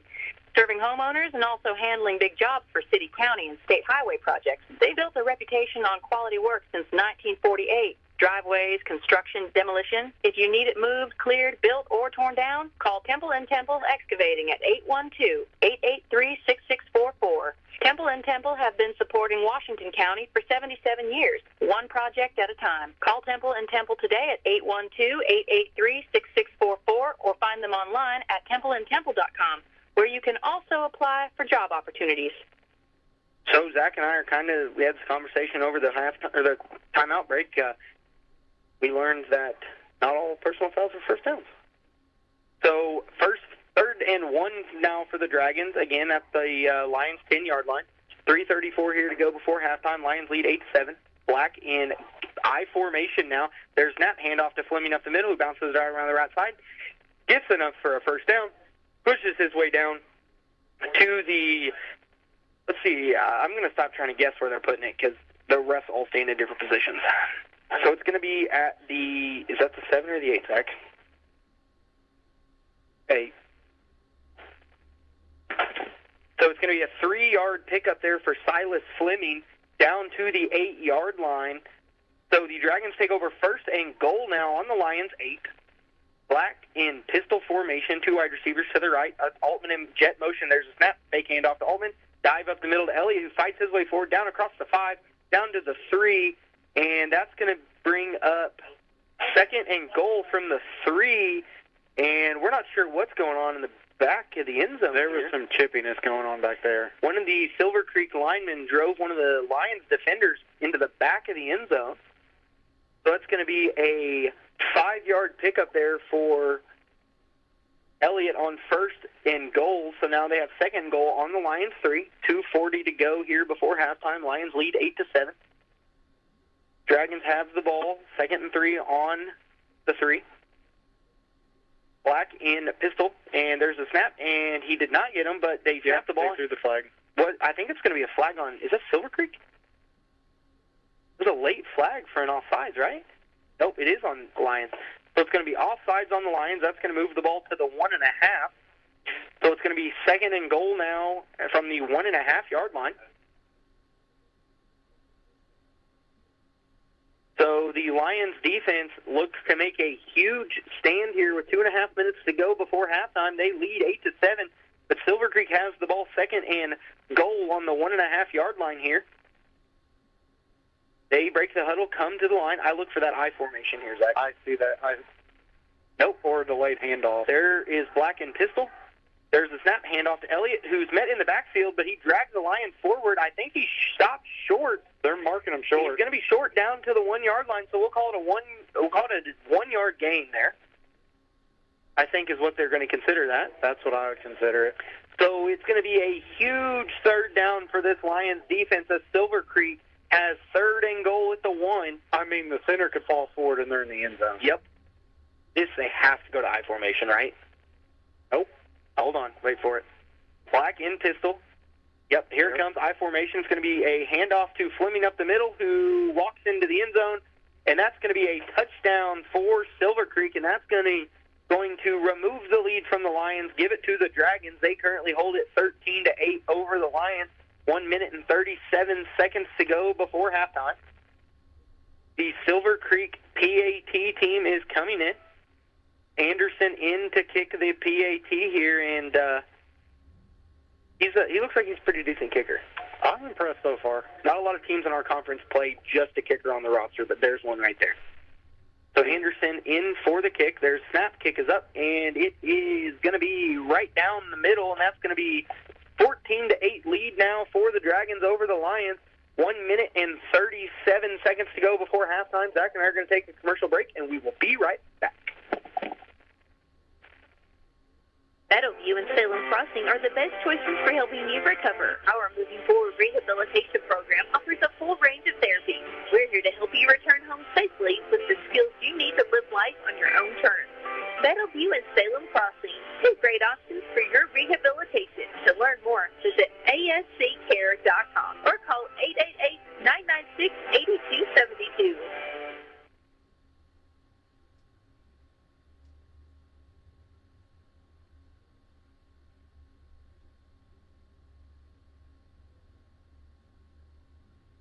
When it comes to getting the job done right, from driveways to bridge work and paving to construction and excavating, there's one name you can count on, Temple & Temple Excavating.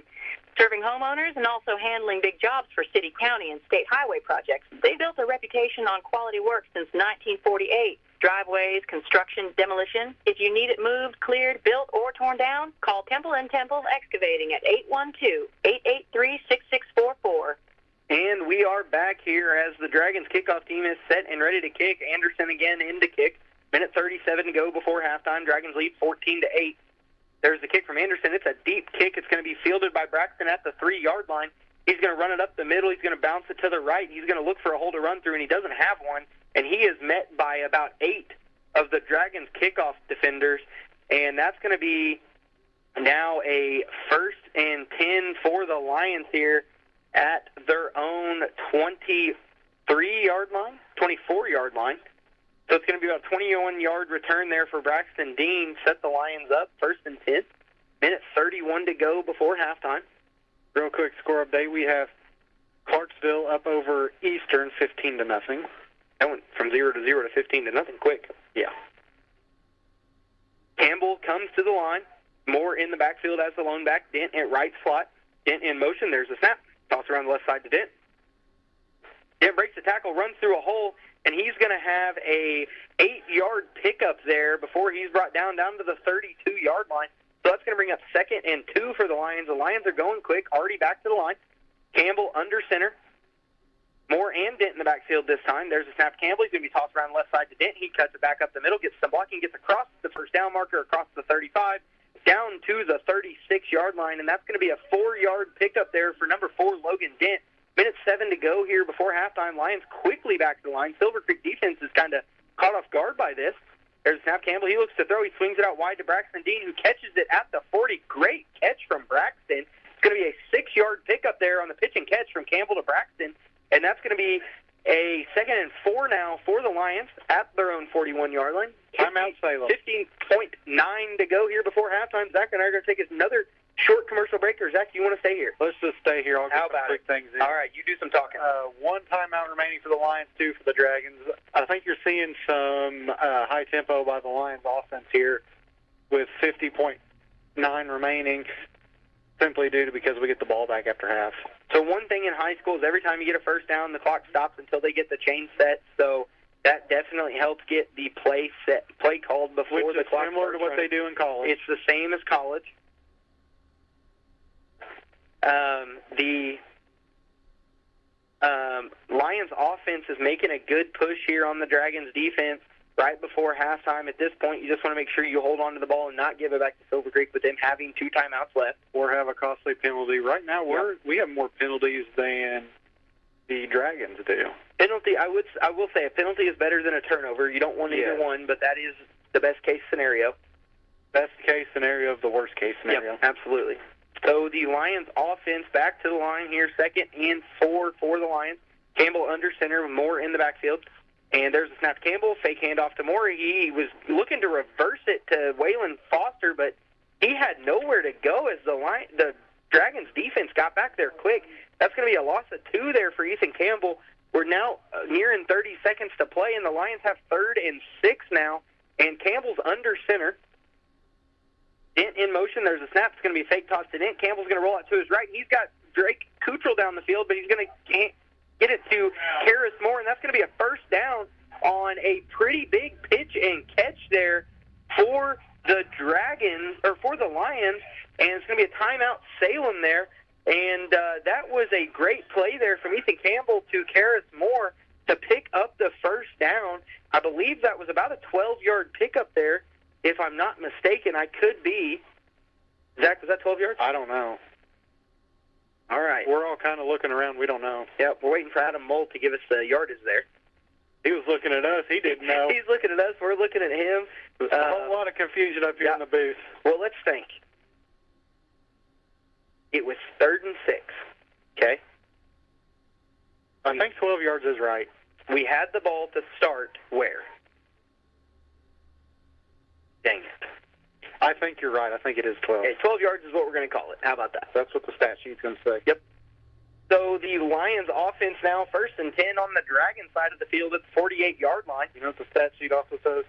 0 timeouts remain for the Lions. Yep, 0 timeouts for the Lions now. We have 22.9 seconds to go before halftime. Campbell now in gun with Braxton Dean out wide right.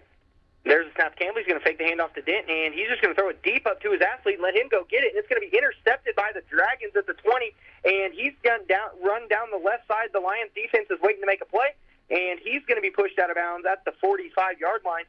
10.4 seconds to go here before halftime. Turnover there for the Lions. That's what we talked about not doing right there. But let's see here. So the Dragons are going to take over 1st and 10 at their own 45, and I think they're athletic enough. They might try to get in here, or at least get in field goal range. I was going to say, I won't be surprised if they take a deep shot. You might as well. You know, the Lions did it. Why don't you do it? We're playing prevent defense like they're going to go deep. Yep. So the Cameron Black is bringing in the play to the huddle. That's going to be Gazaway out wide right. Number 7, Abel here on the near sideline. Black is in gun. with Elliott lined up to his right, 2 wide receivers to the left. That's Altman as well. Altman's in motion. There's the snap, and fake handoff to Altman. He's going to throw it deep to Gazaway, and he's just going to overthrow that. Actually, it's going to be intercepted by Peyton Shockey at the 23-yard line. So that's going to be another interception for Black. And, 4.3 seconds to go. In the last 20 seconds, we've had 2 turnovers. This has been something. And I'm sure the Lions will probably just take a knee here and take the half. At this point, what can you expect? At this point, I say we just put Zach on the field, let him run QB power, see what happens. You'll see what peak athletic performance looks like. I'm telling you, don't get a concussion. I need you for the rest of the game. Hey, I'll try. So Yeah, Campbell we're taking under a knee. center and looking to take a knee. He's going to make sure the clock runs out, take the knee, and that's going to be a halftime stop for the Lions here. So the Lions are going to go now 14-8. We've got Coach Pennington, I believe, here on the sideline. Let's see if Zoe can get everything on. I don't think it's on. Let's see. As soon as Zoe turns everything on. All right, can you hear me? Coach Pennington, can you hear us? I can hear you. Can you hear us, Coach Pennington? I can't hear you. Okay, I don't think he can hear us. Not sure what's going on here. Zach, you know what you're doing? Nope. Okay. All right, well, I guess we'll try to catch... I got you now. Okay, he can hear us now. Coach Pennington, first half was a little up and down. What do you look for here in the second half? Well, we can turn the ball over. Obviously, our defense had a couple of early really good possessions, and then we had some costly penalties. We had a fumble, so there's some things we have to work on, but hey, we're in a football game right now, and our guys are battling, so we're just going to look to get the ball here to start the second half, see if we can get a good drive down here and punch it in for a touchdown. All right, thank you, Coach. Go get your team at halftime. So here at halftime, the Lions trail the Dragons 14-8. Zach and I are going to throw on our halftime show, and we will be back here in about, 10 minutes? With some stats. Probably about 10 minutes with some stats, some updates, some conversation. We will be back here shortly. Second half, this is the Salem Lions High School Football Halftime Report on WSLM 97.9 FM. It's time for the Commissioner's Corner, an exclusive weekly conversation about Indiana high school sports with the Commissioner of the IHSAA, Paul Neidig. Now for an up-to-the-minute report about what's happening in the constantly changing world of high school sports, here's Coach Bob Lovell with Commissioner Paul Neidig. Welcome back, everyone.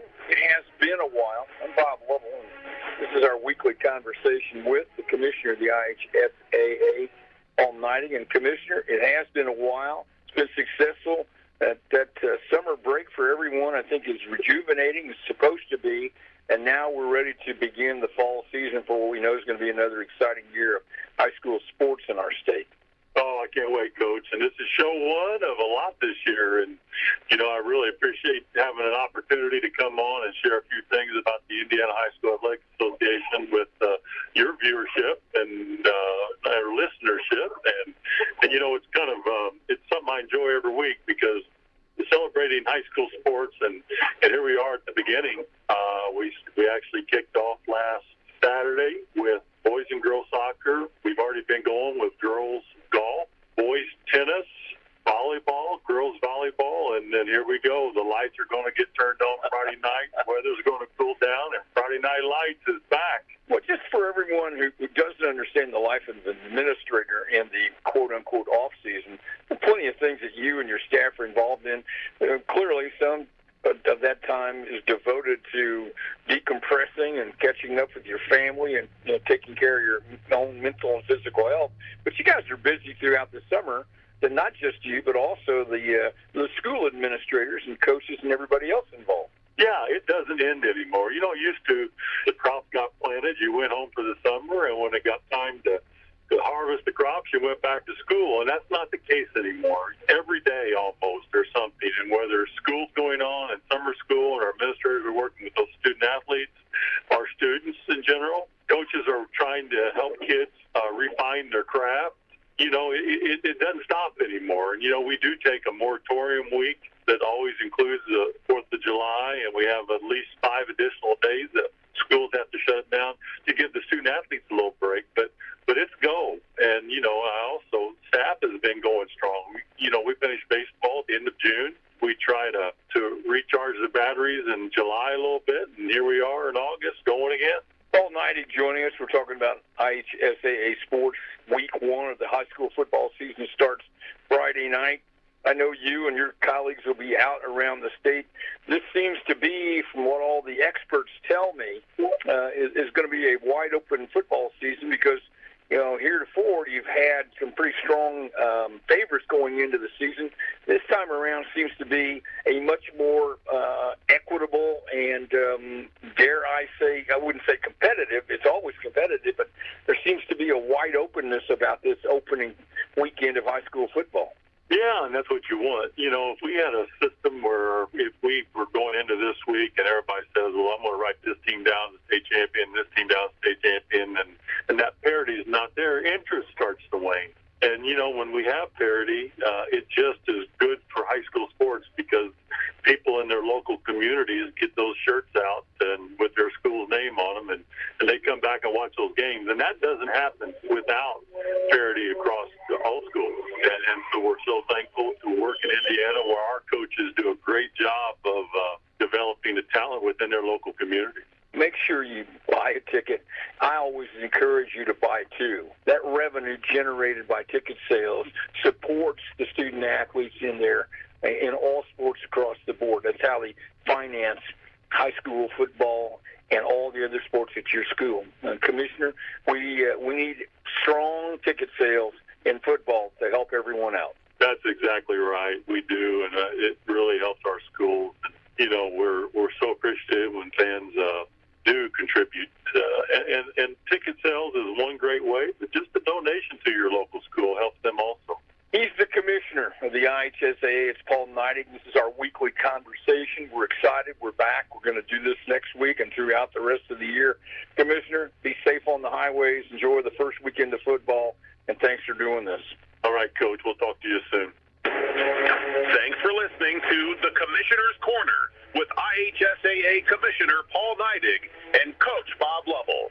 And thank you for your continued support of the high schools in your community.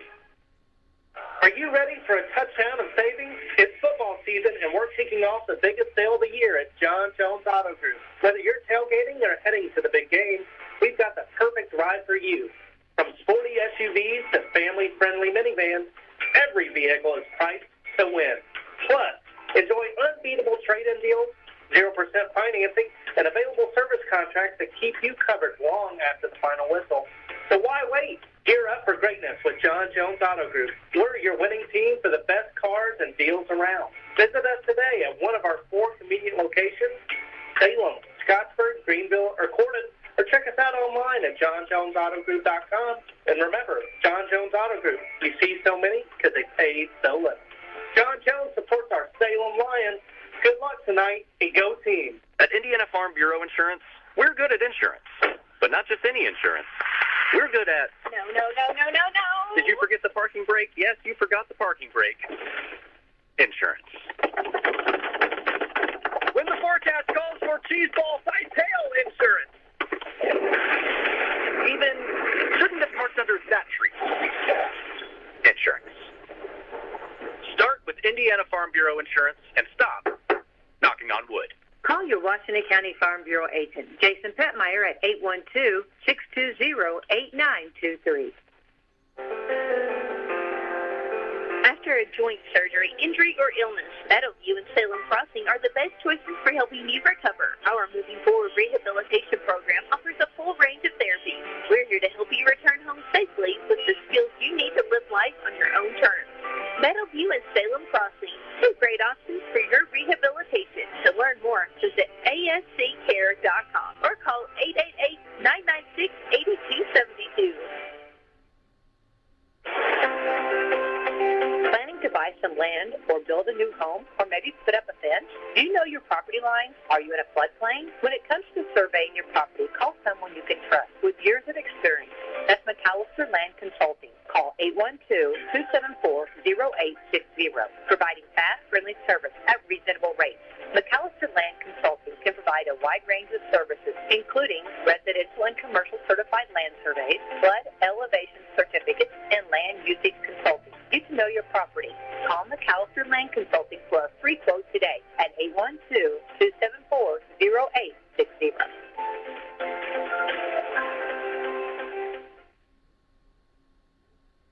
The end of summer is coming faster than we would like. That's why we're savoring every moment and every flavor at Summer Wine Down at Holiday World and Splash and Safari. Festive dishes paired with Indiana wines.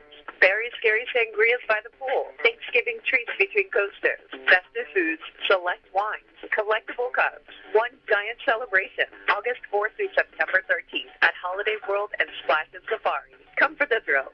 Stay for the flavors. Get your tickets at holidayworld.com. All over Hoosier country. To the yard line. He may go. Down to the 25. Down to the 15. 5. Touchdown Indiana. Coming off a college football playoff under Coach Kurt Signetti. Indiana's got the football. The Hoosiers open against Old Dominion. Join us Saturday, August 30th. Our coverage begins at 1:30. Right here on your home for Indiana football. The IU Sports Network from Learfield. Let's get on our feet and give a big hand to the starting lineup at McDonald's here in Salem. The quarter pounder is coming on the field. Filet of fish and those golden delicious fries are warming up on the sideline. And now for the feature star of the night, the Big Mac. Look for it every time with a hot, fresh meal from McDonald's in Salem. Whether you're there for breakfast, lunch, or dinner, take a time out and stop by before or after the big game to check out their all-day breakfast menu or value menu. Download the McDonald's app and you can get great deals on delicious tastes all day long, including buy 5 McCafe drinks and get one free. Do score every time with the wife and kids when you make a touchdown at the Golden Arches right here in Salem. And don't forget, McDonald's has gift cards so you can give that great fresh taste all season long. Or stop by 603 South Main Street today. And be sure to tune in at 8 p.m. on Wednesday nights with Bubba Abbott on WSLM AM 1220 and FM 97.9 for Coach's Corner, our live local coaches show that broadcasts live each week from McDonald's in Salem. Tune in to hear what Eastern, Salem, and West Washington's coaches have to say about the next big game. The pizza makers over at Papa John's are cooking up something pretty crustworthy. The new garlic 5-cheese crust. This one is for the crust lovers, the cheese chasers, and those garlic fanatics. It's loud, it's rich, it's straight up delicious. They start by hand-stretching Papa John's original dough made with 6 simple ingredients, brushing it with garlic parm sauce, and adding 5 bold melty cheeses. It's cheesy garlic bread meets pizza. Order the new garlic 5-cheese crust today. Call Reese at 812-883-3369 for pickup or delivery, or order online to collect your Papa Rewards. Better ingredients, better pizza. Papa John's. If you're living with back or neck pain, even the simplest tasks can feel overwhelming. But expert relief is closer than you think. Schneck now offers 2 specialized practices for spine care, Schneck Neurosurgery and Schneck Orthopedic Spine, giving you access to a full spectrum of advanced treatment options right here at home. We're proud to highlight Dr. Matthew Stanfield, a highly skilled neurosurgeon with over 25 years of experience and leader of Schneck Neurosurgery, renowned for his expertise in treating complex spinal conditions. Schneck's Spine Care Program proudly welcomes Dr. Kenneth McKinley, a board-certified orthopedic spine surgeon with over a decade of experience, who now leads Schneck Orthopedic Spine. Together, these 2 practices bring you comprehensive spine care, from advanced imaging and non-surgical therapies to expert surgical solutions, all tailored to your unique needs. And because it's Schneck, you'll receive compassionate, high-quality care without having to travel far. Visit schneckmed.org to learn more. Schneck Orthopedic Spine and Schneck Neurosurgery, expert spine care, close to home. When it comes to getting the job done right, from driveways to bridge work and paving to construction and excavating, there's one name you can count on: Temple & Temple Excavating. Serving homeowners and also handling big jobs for city, county, and state highway projects, they built a reputation on quality work since 1948. driveways, construction, demolition. If you need it moved, cleared, built, or torn down, call Temple & Temple Excavating at 812-883-6644. Temple & Temple have been supporting Washington County for 77 years, one project at a time. Call Temple & Temple today at 812-883-6644 or find them online at templeandtemple.com, where you can also apply for job opportunities. Get to Boyd County Tire and Call. Big or small, they service all. They have the main brand tires you know to keep it moving on down the road. They got tires for driving me. They even got them for your farm machine. You can call them day or night. To Boyd County Tire, does it right. Big or small, we service all. To Boyd County Tire. Now through September 1st, get up to $180 back by mail on a Bridgestone prepaid MasterCard. Get up to $80 when you buy a set of 4 eligible Bridgestone tires. Get an additional $100 when you make an eligible tire purchase with your CFNA credit card. Available at Washington County Tire Shop in Salem. Subject to credit approval, restrictions apply. See BridgestoneRewards.com for details. Big or small, we service all. To Boyd County Tire. And we are back here at Jim Ralston Field at Paul A. Graves Athletic Stadium. And we are currently about to get towards the end of halftime, where the Lions trail the Dragons of Silver Creek 14-8 here. I think Zach's got some score updates, some talking to do, some stats to go over. So I'm going to let Zach have the floor here, and Zach's going to let you guys know what's going on with the go-on. All right. Big game we're watching, Brownstown Central at Charlestown. Currently, the Braves are up over the Pirates 35-18. Hill City is up over the Senators of West Washington 7-0 at half.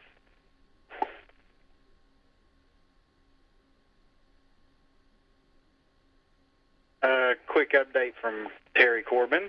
It is 21-0 out there at West Washington, Hill City. Paoli is up over Corden 10-7 at the half. Clarksville up over Eastern 15-0. Scottsburg is currently beating North Harrison 13-7 at halftime. That's a hard-fought game over there. Tale of two different teams, really. All right, some quick stats from tonight's game. Currently, Peyton Shockey has 22 yards rushing. Logan Dent has 42. 21 rushing yards goes to Karis Moore, who also has the lone touchdown tonight for the Lions. And then we have Ethan Campbell tallying in 16 rushing yards. And with that being said, he is 3 for 5 passing, 60% completion with 29 passing yards. And 12 of those yards went to Harris, and then the other 17 went to Braxton, his number one target. All right, talking about the Dragons here. Number 28 has been their lead ball carrier tonight, Sam Elliott. He has 71 yards on 12 attempts. And then 43, Fleming has 10 rushing yards and a touchdown.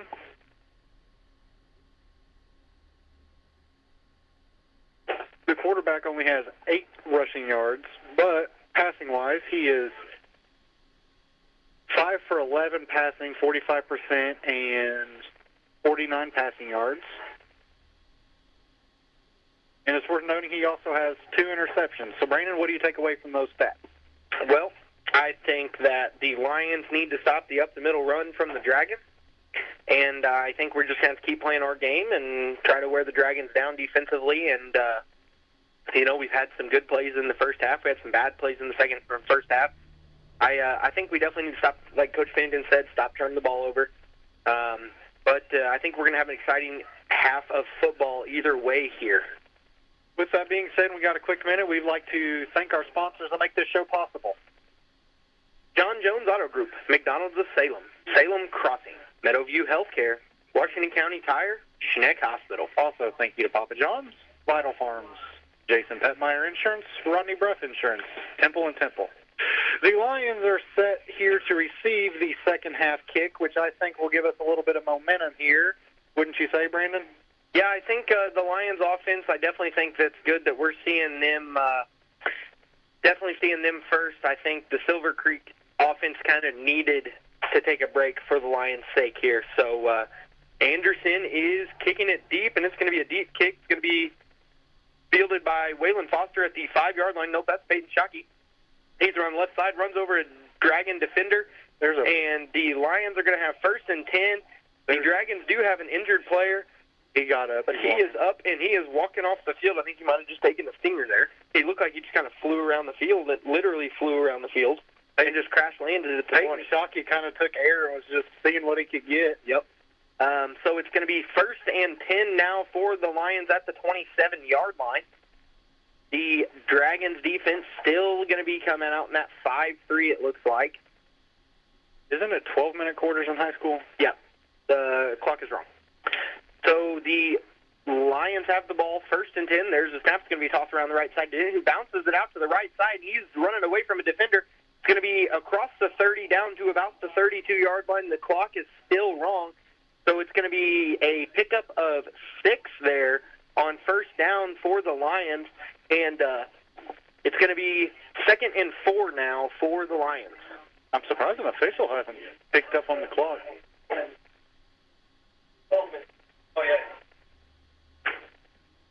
So I have informed the clock operator that there's Coleman at quarters.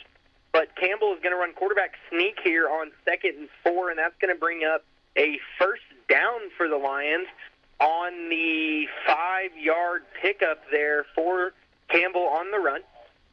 It's going to be 1st and 10 now for the Lions on their own 38-yard line. Silver Creek's really starting to stack the box here. Yep. Ethan Campbell back under center, Moore and Dent in the backfield. There is the snap to Campbell. He tosses it around the left side to Dent, who cuts it back up the middle, who breaks a tackle behind the line, but does fight his way forward down across the 40, down to the 42. That's going to be a 4-yard pickup there for number 4, Logan Dent, on 1st down. 2nd and 6 now for the Lions on their own 42-yard line. Already down to 10 minutes and 40 seconds to go in the 3rd. Lions trail 14-8 behind the Dragons. I feel like this drive's going to set the tone for the second half. Absolutely. Campbell under center, Moore the lone back with Dent in motion. There's a snap to Moore. He's going to Campbell. He tosses it to Dent. He hands it off to Peyton Shockey around the left side, who is aggressively swung down at the line of scrimmage. So it's going to be a gain of 0. Actually, they're going to give him a loss of 1. That was a lot of work there for Peyton for no more than he got. He lost a yard there, so it's going to bring up 3rd and 7 now for the Lions on their own 41-yard line. I don't really think his momentum got stopped behind the line of scrimmage. I don't think it did either. I think he got thrown behind the line of scrimmage, but I'm pretty sure that he got met and stopped at the original line of scrimmage. Yeah, the D lineman was twice his size. Yeah. So 3rd and 7 now for the Lions at their own 41. Under 10 minutes to go here. Campbell under center, Moore and Dent in the backfield. There's a snap to Campbell. He tosses around the left side to Moore, who's got a little room to run, and he is going to get, let's see where they mark him out. He's going to be right at it. We'll see what they do here. So it's going to be marked short at the 47-yard line. So it's going to be a 6-yard pickup there for Karis Moore, and that's going to bring up a 4th and 1 here for the Lions. And it's a long one. And it is a long 1-yard line. The lights are on now. So the lights are now off. Kind of talking about what's going on in here. Campbell under center. Moore and Dent in the backfield. There's snap, quarterback sneak, and he's going to fight his way forward. He is going to pick up the 1st down. That's going to be a 2-yard quarterback sneak there for number 12, Ethan Campbell, who's a little slow to get up, and he's kind of hobbling when he gets up. So Campbell's limping there after that 2-yard pickup, but that's going to be a 1st down for the Lions, down to their own 49-yard line here. Great hard run there from Campbell, but he's feeling it. I really hope it's just a little stinger that he got. So Moore and Dent in the backfield. Lenny Wynn at right slot. Braxton Dean at wide left receiver. We have a lineman offsides, but they didn't call it. And it's going to be a handoff to Moore. There's a flag. I think that's going to be a holding on the Lions probably. So that's going to be, let's see here. Waiting for the call from the White Hat. Holding on the Lions. The offsides would have been a better call. The offsides would have been better for us. So that's going to bring up a 1st and 20 now. That is the third holding call on the Lions this game. Yep. 1st and 20 for the Lions, now back to their own 39-yard line. 9:18 to go here in the third quarter. The Dragons lead 14-8. Lions offense, that was a mistake we didn't really need. No, that's kind of what I feel like was momentum in the negative side leading into half was just the penalties and the mental mistakes. Yep. Which is what we talked about in the pregame show. So Campbell under center with Moore, the lone back in the backfield. There's a snap. Campbell, he fakes the handoff to Moore. He looks to throw. He swings it out wide to Peyton Shockey, and it goes in through his hands and out through the back of him. So that's going to bring up 2nd and 20 now for the Lions here on their own 39-yard line. I think if Peyton would have caught that, he'd have picked up about 5 or 6 yards, but I don't think it would have been much more than that. He's lucky that the ball wasn't picked off the way it kind of floated in the air after it touched Shockey's hands. Yeah, it went through Peyton's hands, and it kind of just floated around in the defensive secondary, but luckily there was nobody near it. So the Lions break the huddle and come back to the line. Campbell under center with Moore and Dent now in the backfield. Lenny Wynn in motion. There's a snap. It's going to be a toss left to Dent. And he's going to juke around in the backfield, cut up the middle. He's fighting hard for yardage, and he is going to have about a 10-yard pickup there for number 4, Logan Dent, and that's going to bring him back to the original line of scrimmage. That's going to bring up a very much more manageable 3rd and 10. Now ball's back to the Lions' own 49-yard line. That was a hard-fought 10 yards by Dent. Yep, Dent was running hard on that one. One thing I've picked up on is Silver Creek starting to walk their secondary closer to linebacker depth. They were playing about 12 yards. Now they're playing about 10. So 10, 12. Campbell in gun. 2 wide receivers to the left. There's the snap. Campbell looks to throw. He's got time. He throws it out to Logan Dent on an out route who is stopped short of the first down, but he is going to pick up 5. Down to the Lions 46. That's going to be a 5-yard pitch and catch from Ethan Campbell to Logan Dent. So the Lions now face a 4th and 5 with 8 minutes to go. Lions trail the Dragons 14-8. Lenny Wynn here, another 4th down for the Lions on this drive. Yep. Lenny Wynn brings the play in. There's going to be a stoppage at time. It's going to be the rest stopping time. I think Logan Dent's got some blood on his jersey. Logan Dent is going to be sent off the field. So sophomore Dylan Walters is entering onto the field. Yeah. Yep, it is some blood here. Nope. Dylan Walters is going to come right back off the field. DJ Ward's going to go in for the Lions. We have seen him definitely get some offensive plays. So the Lions come to the line, 4th and 5. And Coach Pennington is going to take a timeout. There was definitely some confusion there on the Lions sideline and on the field for the Lions. So with that being said, we're going to take our first timeout of the second half, and we will be back after a short commercial break. Got underutilized land? Vital Farms is looking for farmers with about 52 acres and a passion for animal welfare. Become a pasture-raised egg farmer to diversify your farm income and earn more from your vacant land. You'll receive dedicated support from day one, earnings you can count on, and the opportunity to keep the family in farming. Your land has value. Let's make the most of it. Call 844-494-VITAL or apply online at vitalfarms.com/farmers. Again, that's 844-494-VITAL. And we are back here with 7:46 to go in the third quarter. Lions are faced with a 4th and 5 on the Dragons' 46-yard line. They trail the Dragons 14-8. Clarksville has built a bigger lead on Eastern 22-0. I'm not surprised. Clarksville looks drastically better than they did last year. Campbell under center. It's going to be Drake Cottrell and Karis Moore in the backfield. Swing pass to Karis Moore, and he's going to run upfield, and he is going to be stopped. There's a flag on the play, and if that's a face mask, that's going to be a first down, but if it's not, I don't think it's going to be. They have him marked right at the line to gain. It's close. Let's see what we have here. Was that Moore on the catch? That was Karis Moore on the catch. Logan Dent. So I think it's going to be a face mask on the Dragons because the Lions are starting to cheer personal foul on the Dragons. Not sure what it's for, but it's a personal foul. So that's going to be a first down for the Lions. And talk about untimely penalties, and I think that's one on Silver Creek right there. So that's going to be personal foul, face mask on the Dragons. So it's going to be a 15-yard face mask for the Lions. So that's going to put the Lions all the way down to the Dragons' 27-yard line, and talk about an untimely penalty for the Dragons. That could be the swing of momentum that the Lions need here in the second half. Because he was right at the line. It was going to all determine what the rest gave him. Campbell under center with Moore in the backfield by himself. Dent in motion. There's a snap handoff to Moore up the middle, who is met, fights his way forward for a couple yards. He does pick up about 3 yards. So it's going to bring up a 2nd and 7 now for the Lions at the Dragon 24-yard line here. Lions are definitely burning some clock here. Already 8 minutes on this drive for the Lions now. We got 7:05 to play here in the third. Looks like Rogers trying to utilize as many players as he can on this drive. Yep.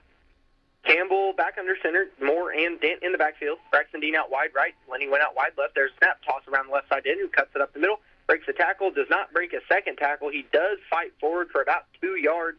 So that's going to bring up a 3rd and 5 now for the Lions on the Dragon 22-yard line here.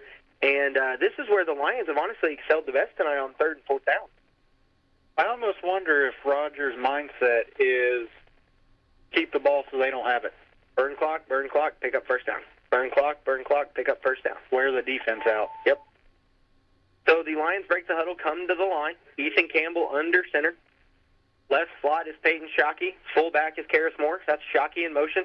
It's a pitch to Shockey, who cuts it up the middle, cuts it back across, gets tripped up, does pick up the first down, and he gets tripped finally down to the, let's see, if they mark it at the 15, which I think they're going to, so that's going to be a 7-yard pickup there for Peyton Shockey, and that's going to be enough for a first down for the Lions. So we now have 1st and 10 at the 15 here. You just said it, Brandon. 3rd and 4th downs where we've been excelling on this drive. Campbell back under center with Moore and Dent in the backfield. No slots, 2 wide receivers here. There's the snap. It's going to be a handoff to Karis Moore up the middle, and he's dragging a Dragon defender, and they're just jumping on the pile, but he is just carrying them down the field. That's going to be a 9-yard pickup there for, let's see, if they give him 10. Where are they marking him here? Where are they marking him? He is short, so it's going to be a 9-yard pickup there for Karis Moore up the middle. We've got 5 minutes and 35 seconds to go here in the third quarter. The Dragons lead the Lions 14-8, but the Lions have 2nd and 1 on the Dragons' 9-yard line here. I've noticed an incredible change from Karis from last year to this year. Absolutely. Campbell under center, Moore and Dent in the backfield. There's a snap to Campbell. He fakes a handoff to Moore, hands it off to Dent around the right side, who gets hit at the 5, falls forward down to the 3. So that's going to be a 3-yard pickup there for Logan Dent, and that is going to give the Lions a first down with goal to goal from the 3-yard line. We're approaching 5 minutes here in this third period of play. It has been I haven't seen a drive this long for Salem, and I don't know how long. I lied. It wasn't 8 minutes. It was 5 minutes. I forgot we were on 12-minute quarters. So we're now under 7 minutes to go, over 7 minutes to go on this drive. Lions come out in a 3-back set with Dent at the back of it. There's a snap handoff around the right side. He pushes his way into the end zone, and that's going to be a touchdown for the Salem Lions.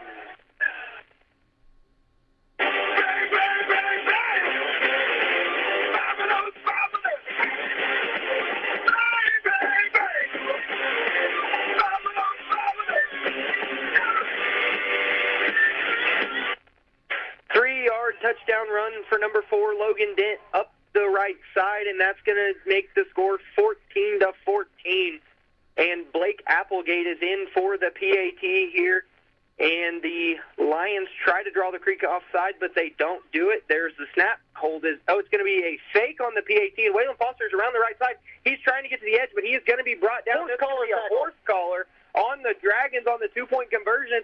So the Lions will send their offense back in from the 1.5-yard line and try to pick up the 2 points instead of 1. And you talk about a big mistake from the Dragons there.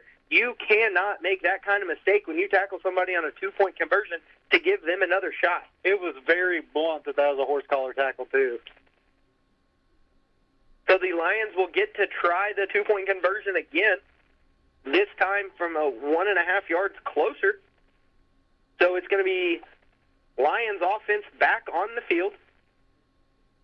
And I'll tell you what, that was a big mistake for the Dragons there because they stopped the Lions on the 2-point, but unfortunately they made a stupid tackle and got a penalty. I don't know if they would have stopped him if it wasn't for the horse collar, honestly. The Lions offense is back set again in that 3-back set. That's more Dean and Dent. There's the snap to Campbell. He's going to hand it off to Dent, and he is going to be stopped short. So we are going to stay knotted up at 14-14 with 4 minutes and 44 seconds to go here in the third quarter. The Lions kickoff team will get set, but we will take a break, and we will be right back. And hail Purdue. The Boilermakers pick it up, and Will Held has a touchdown. Led by new head coach Barry Odom. Makes the catch at the 30, he's at the 25, the 20, the 15, the 10. Don't miss a single moment all season long. With the touchdown catch. The Boilermakers open against Ball State. Join us Saturday, August 30th. Our coverage begins at 10 a.m. right here on your home for Boilermakers football. The Purdue Global Sports Network from Learfield. And we are back here at Paul A. Graves Athletic Stadium at Jim Ralston Field, where the Salem Lions have tied this game 14-14 against the Silver Creek Dragons. The Lions took a 7-minute and 16-second drive right out of halftime, scored on a 3-yard up-the-middle run from number 4, Logan Dent. Great play design from Coach Pennington, as Zach said during the break. And the Lions now have knotted this game, but the defense has to get a stop on the Dragons. So Applegate is in for the kickoff here. Again, Silver Creek in a 5-2-2-2 kick return. We don't see that very often. There is the kick from Applegate. It's a short kick down to about the 25-yard line, and it's going to be fielded and returned backwards. He fumbled. I don't know what's going on. I think he stepped out of bounds. That was just a boneheaded mistake there from the Dragons. That ball would have rolled out of bounds. It would have went out of bounds, and he tried to field it right on the sideline for some reason and stepped out of bounds. So the Dragons are going to shoot themselves in the foot again, and they have 1st and 10 on their own 21-yard line here. And we'll see what adjustments the Dragon offense made during halftime, but I'm going to guess they're probably going to run a lot more of that power. Given the way it was hard for Salem to defend it, they were essentially transferring into a North Harrison-style offense. Cameron Black comes out and gun, 2 wide receivers to the right. That's Altman in motion. There's a snap. It's going to be a handoff to Altman around the right side, who cuts it up the middle. Doesn't have a whole lot of room. There's going to be a flag on the play. I think it's going to be a face mask on the Lions, maybe. So for the moment, it's a 3-yard gain for the Dragons. We'll see what the flag's for. Not sure yet. I'm going to either go with holding on the Dragons or face mask on the Lions. Let's see here. It's going to be holding on the Dragons, so that's going to set them 10 yards from the spot of the foul. So that's going to bring up a 1st and 14 now for the Dragons. They did have a 4-yard pickup, but it's going to go 10 yards from the spot of the foul. So does that get logged in the stat sheet? The 4 yards? Yeah. I don't think so. I'm not going to.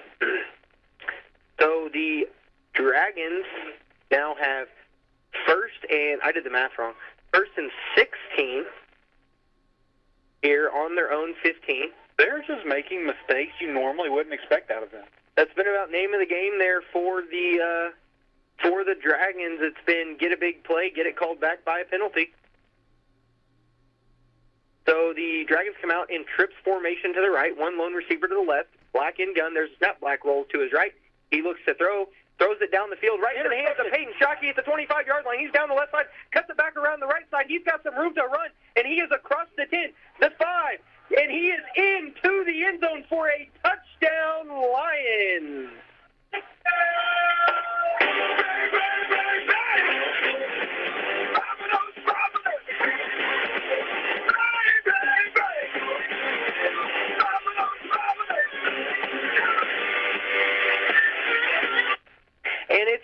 25-yard interception return for touchdown for number 3, Peyton Shockey. And I'll tell you what, I don't know if the quarterback didn't see him or what, but he threw it straight to him. That was the best pass that quarterback's thrown all day, but it was to the wrong team. Peyton Shockey ran 52 yards to get 25, but in the end it resulted in 6 points either way. Blake Applegate now in for the PAT, and there's the fire down, there's the snap, the hold, the kick is up, and it is across the crossbar. Bounces off the crossbar, goes in between the uprights, and the Lions take a 21-14 lead over the Dragons with 4:03 to go here in the third quarter. And, Zach, I'm too fired up to take a timeout here. That was a swing of events, and Salem is feeding off the momentum. Talk about a momentum shift there. The Dragon offense, I don't know what they were thinking, come out trying to throw the ball. They haven't been able to do it all game. They ran the ball well, but they decided to throw it, and all of a sudden it's 6 points in the other direction for the Lions, and that is a mistake. You know, you got the kickoff that they ran out of bounds with. They got the holding on first down, and then they picked 6 on first down again, and that was just a terrible drive there for the Dragons. That's the third interception thrown tonight by the quarterback for the Dragons. I will say, you know, we talked about how Silver Creek didn't look like Silver Creek, and I think they look rough right now. They don't know how to respond to this kind of situation, honestly. Well, I see why they got beat by 20 last week at Charlestown.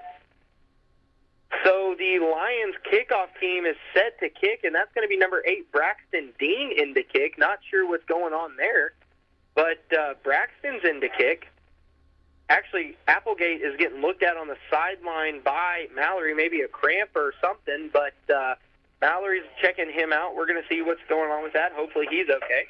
But for the time being, Braxton Dean's in for the kick. Braxton runs up, kicks it. It's a toe bash down the middle of the field to the 30. It's fielded, and he runs it up the middle, bounces off his own defender, and brought down by Logan Dent at their own 39-yard line. So the Dragons will take over 1st and 10 from their own 39.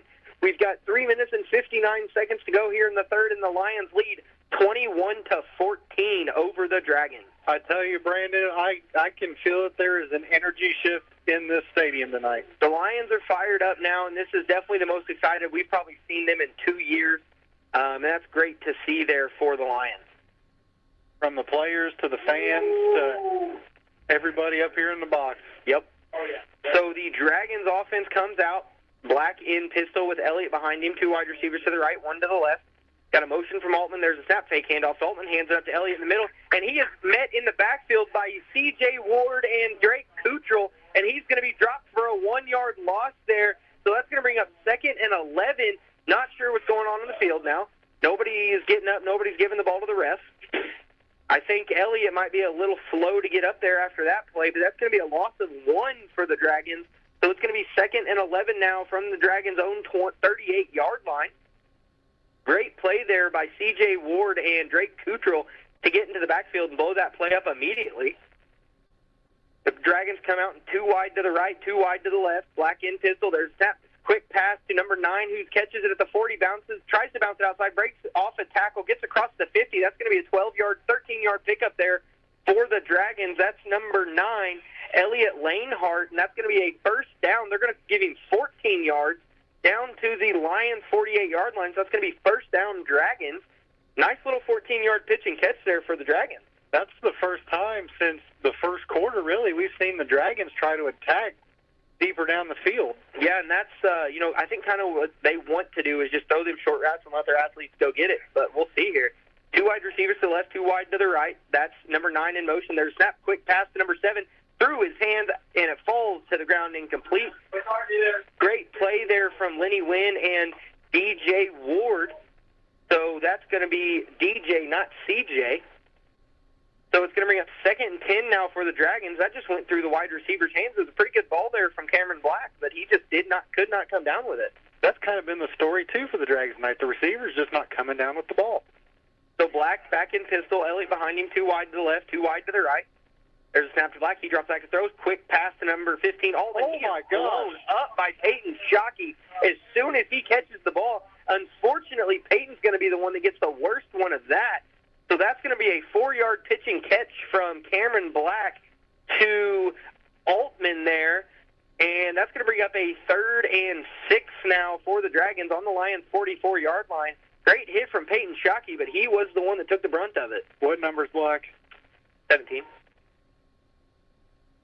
Who was the receiver on that? 15. Black in gun. There's the snap. He is going to run QB power right up the middle, and there's a helmet on the ground. Not sure what's going on. Flag on the play. There's some chippiness coming on. There's some chippiness going on. I'm not sure how the helmet came off, but for the moment, it's going to be a 6-yard pickup and good enough for a first down probably. We're waiting on the call from the official. It's starting to get chippy. Yeah, I'm not sure. You can't flag a player for his helmet coming off in the middle of the play. So that can't be what it's for. I don't know if they caught the Lions. Unless it was like hands to the face on the I'm going to say I don't know if the Lions defender got his hand up under there and pushed it off or what. So let's see here. We're taking it. There's a lot of discussion between the officials in the middle of the field. Yeah. 12-14 remain. Lions up 14-21. Yep. It's got to be either hands to the face on the Lions or no flag. There's a lot of pointing by the officials. It can't be on Silver Creek, really. The kid didn't do anything. They're talking to our captain now. Yeah, he might be telling him what happened. And CJ Ward, illegal man downfield. So that's going to be an ineligible receiver downfield. On the Dragons. So it's going to be from the end of the run. I think it's 10 yards from the end of the run. So that's going to send them back to the original line of scrimmage because the end of the run was, 15 yards. That is another big penalty that could potentially be a drive killer for the Dragons.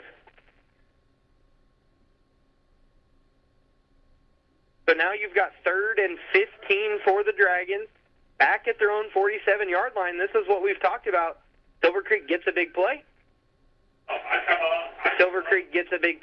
Sends herself back with a penalty, and that results in a 3rd and 15 for the Dragons after they've got a pretty good drive going here. So you've got 2 wide receivers to the left, 2 wide receivers to the right. Black in pistol with Elliott lined up behind him.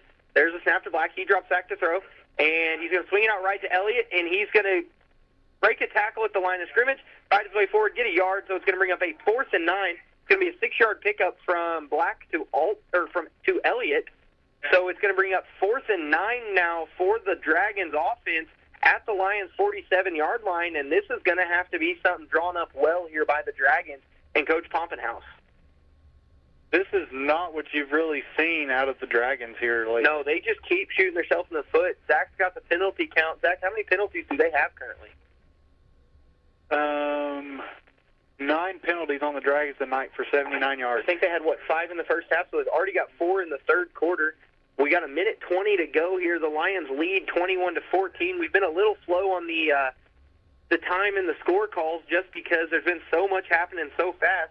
But with 1:14 to go here in the third, the Dragons are going to take their timeout. The Lions lead 21-14, and we will be back after a short commercial break.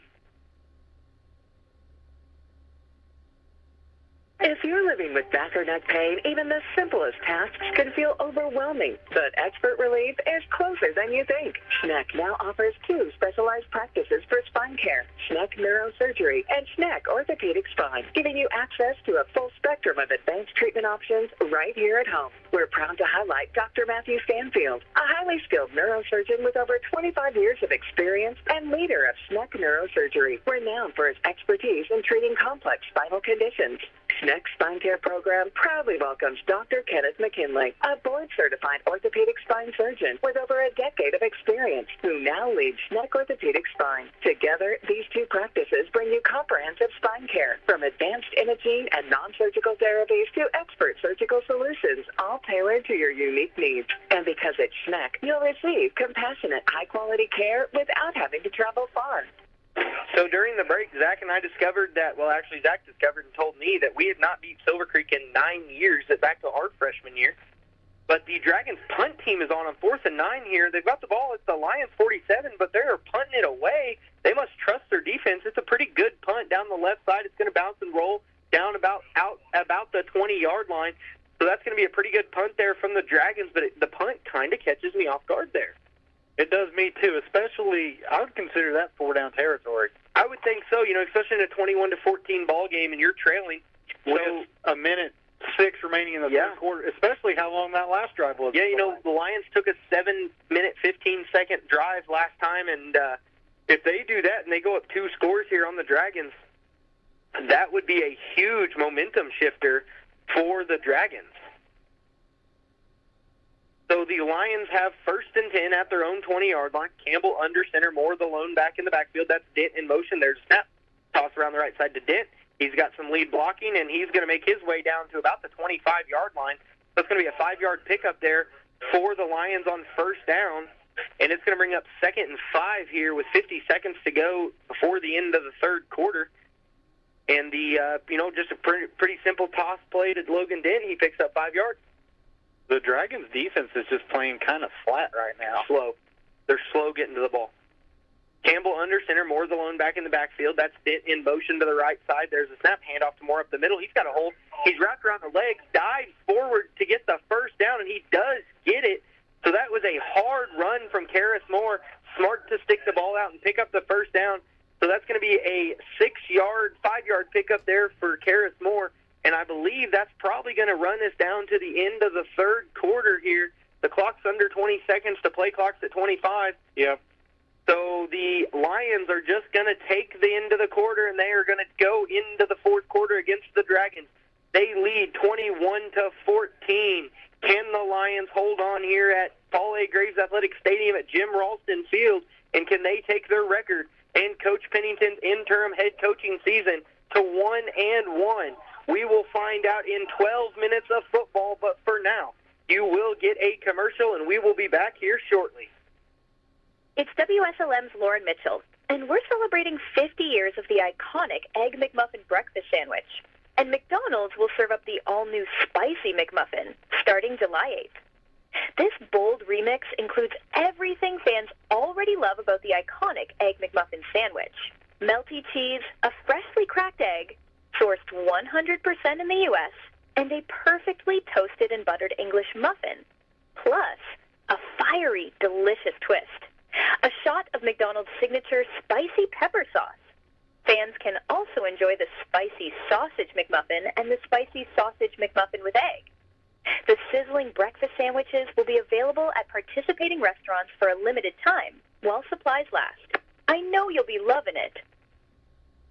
And we are back here at Jim Ralston Field at Paul A. Graves Athletic Stadium, where the Salem Lions lead the Silver Creek Dragons 21-14.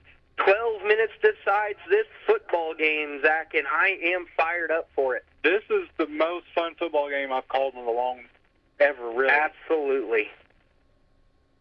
So, the Lions offense is set 1st and 10 on their own 30. Logan Dent in motion. There's a snap, handoff underneath to Peyton Shockey. He is met in the backfield. It's going to be a loss of 1 there for the Lions offense and Peyton Shockey. And going to bring up 2nd and 11 now for the Lions on their own 29-yard line. Dragons defense looks to make a stand here. The play has came in off the sideline for the Lions. We'll get you some score updates as quick as we can, but huddle's moving pretty quick.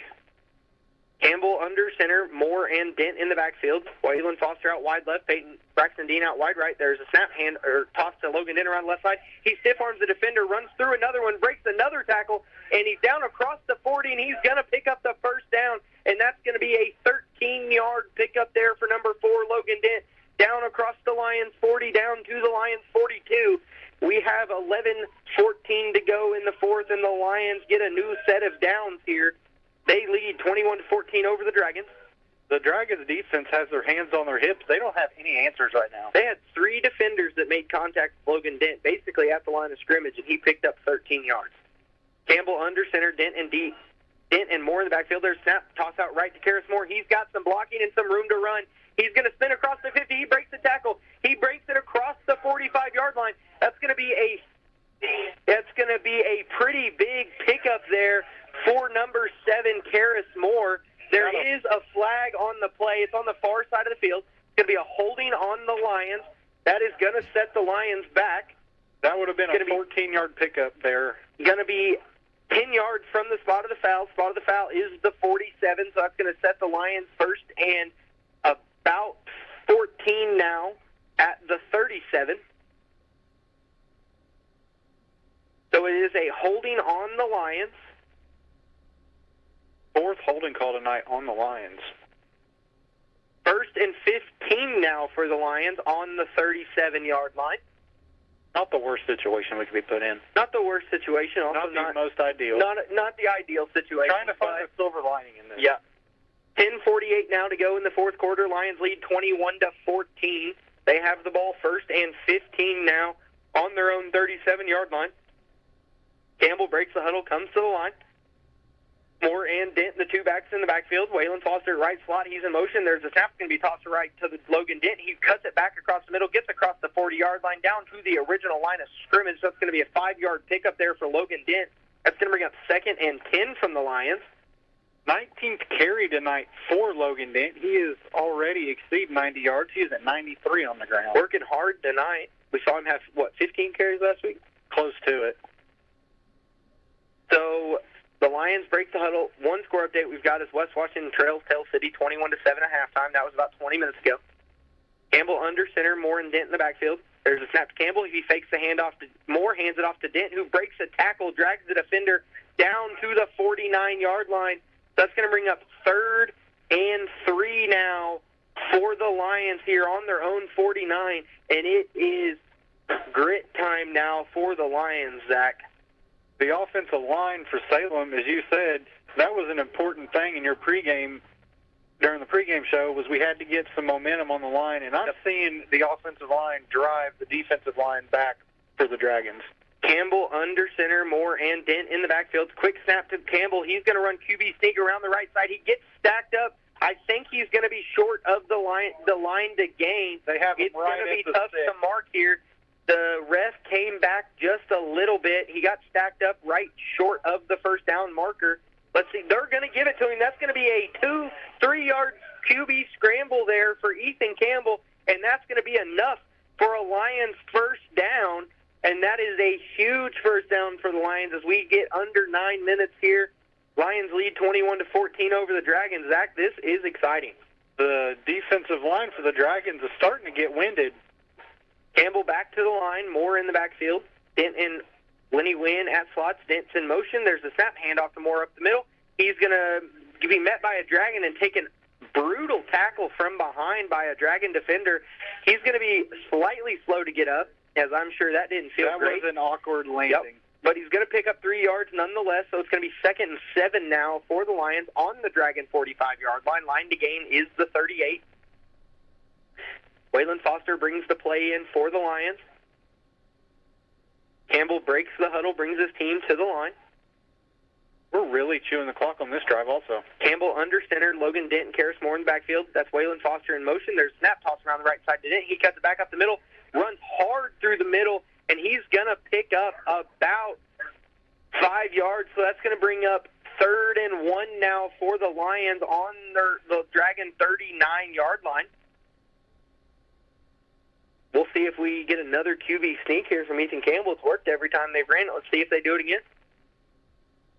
7:45 remain here in this ball game, 21-14 Salem. Campbell comes to the line, checks everybody out. Looks like it's probably going to be a QB sneak. There's the snap, and the QB sneak up the middle. I think he's got it, and he does because he broke the tackle, and he's dragging a Dragon defender, and he's across the 30 down to the 29. Hard run there from Ethan Campbell to break a tackle. It's going to be a 10-yard pickup on the QB sneak, and the Lions have a new set of downs and a first down at the 29-yard line of the Silver Creek Dragons. Great hard run there from junior quarterback Ethan Campbell to break out of a pile and pick up some extra yards. They literally had his jersey stretched trying to drag him. Campbell back to the line. Dent and Moore in the backfield. I'm expecting a big play to bust here just because of the momentum. I'm right there. Campbell's letting some clock run down. Great IQ there from the kid. There's snap to Campbell. He tosses it around the right side to Dent, who cuts it back up the middle, and is great tackle there from the Dragon defender.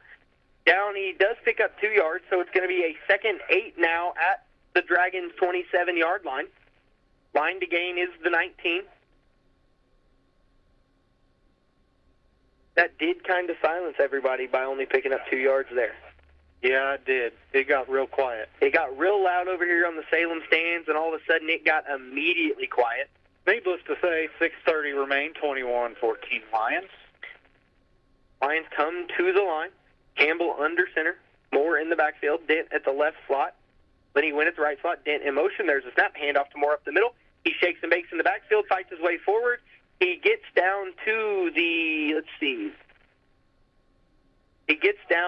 where are they going to mark it? Are they going to mark it at the 24 or the 25? They announced a gain of 2. Yep, they marked it at the 25, so it's going to be a 2-yard pickup there for Karis Moore up the middle. Ball is now at the Dragon 25. It's 3rd and 6 for the Lions. We'll get you some score updates like we said. The game's just moving at a pace where we can't. Nah, we don't care about them other games, Zach. What's going on in front of us is great. It is some good football. Campbell under center with Moore and Dent in the backfield. Waylon Foster out wide left, Braxton Dean out wide right. There's a snap. Toss around the left side to Dent, who cuts it back. He fights his way forward, and he's going to be stopped short of the first down, but he is going to pick up a few yards there. So he is going to pick up 3 yards down to the 22-yard line. So it's going to be up 4th and 3 now for the Lions at the Dragon 22-yard line, Zach, and it is nut up or shut up time. That kind of caught me off guard with that there, Brandon. Like you said, though, 4th down, Salem's played very, very well here in this ball game. The Lions break the huddle. They come to line. 4:58 to go in the 4th. Lions lead 21-14, 4th and 3 on the Dragon 22. They do a hard count. The Silver Creek Dragons jumped, I believe. I think it was the nose tackle. It's going to be the nose. It's real hard to jump at the nose, because the ball's right in front of you. So it's going to bring up a 1st down for the Lions, and that's going to be a 5-yard penalty and a costly one at that for the Dragons. So it's going to be 1st and 5 now at the 17-yard line for the – they moved the chains 10 yards. Come on. Yeah. 1st and 5 or 1st and 10 at the 17-yard line. The ball was at the 22. Now it's at the 17. This has been a very long drive. Yeah, it has. The Lions come to the line. Campbell under center.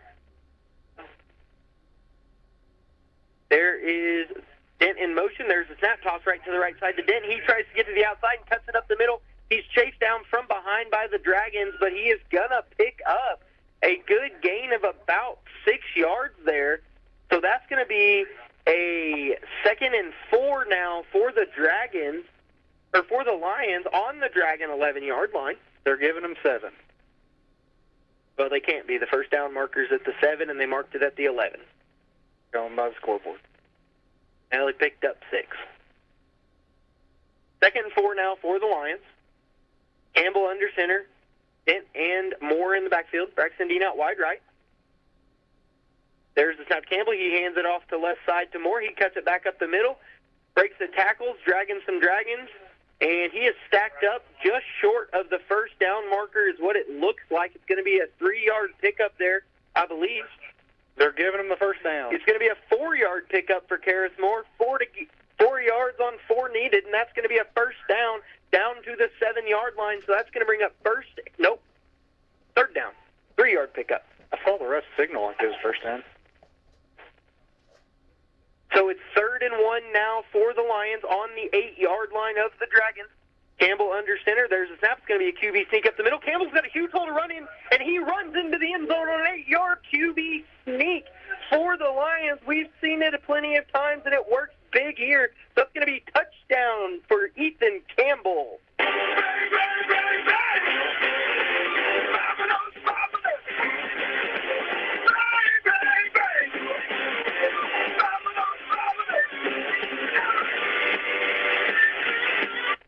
The Lions score on an 8-yard QB sneak from Ethan Campbell, and now Blake Applegate's in for the PAT. There's the snap. It's going to be a fake on a low snap. Waylon Foster's going to try to run in, and he's going to be stopped short. So the Lions lead is going to stay 27-14 here. 3 minutes and 11 seconds to go in the 4th quarter. The Lions lead the Dragons 27-14, and we will be back after a short commercial break.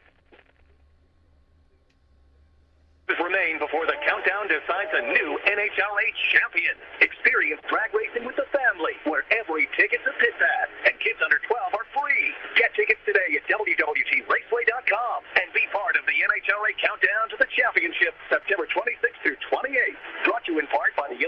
to tourism and discover downstate Illinois. And we are back here, I believe, if I'm not mistaken, that might have been a 10-minute drive there for the Lions, and that's what we talked about, Zach.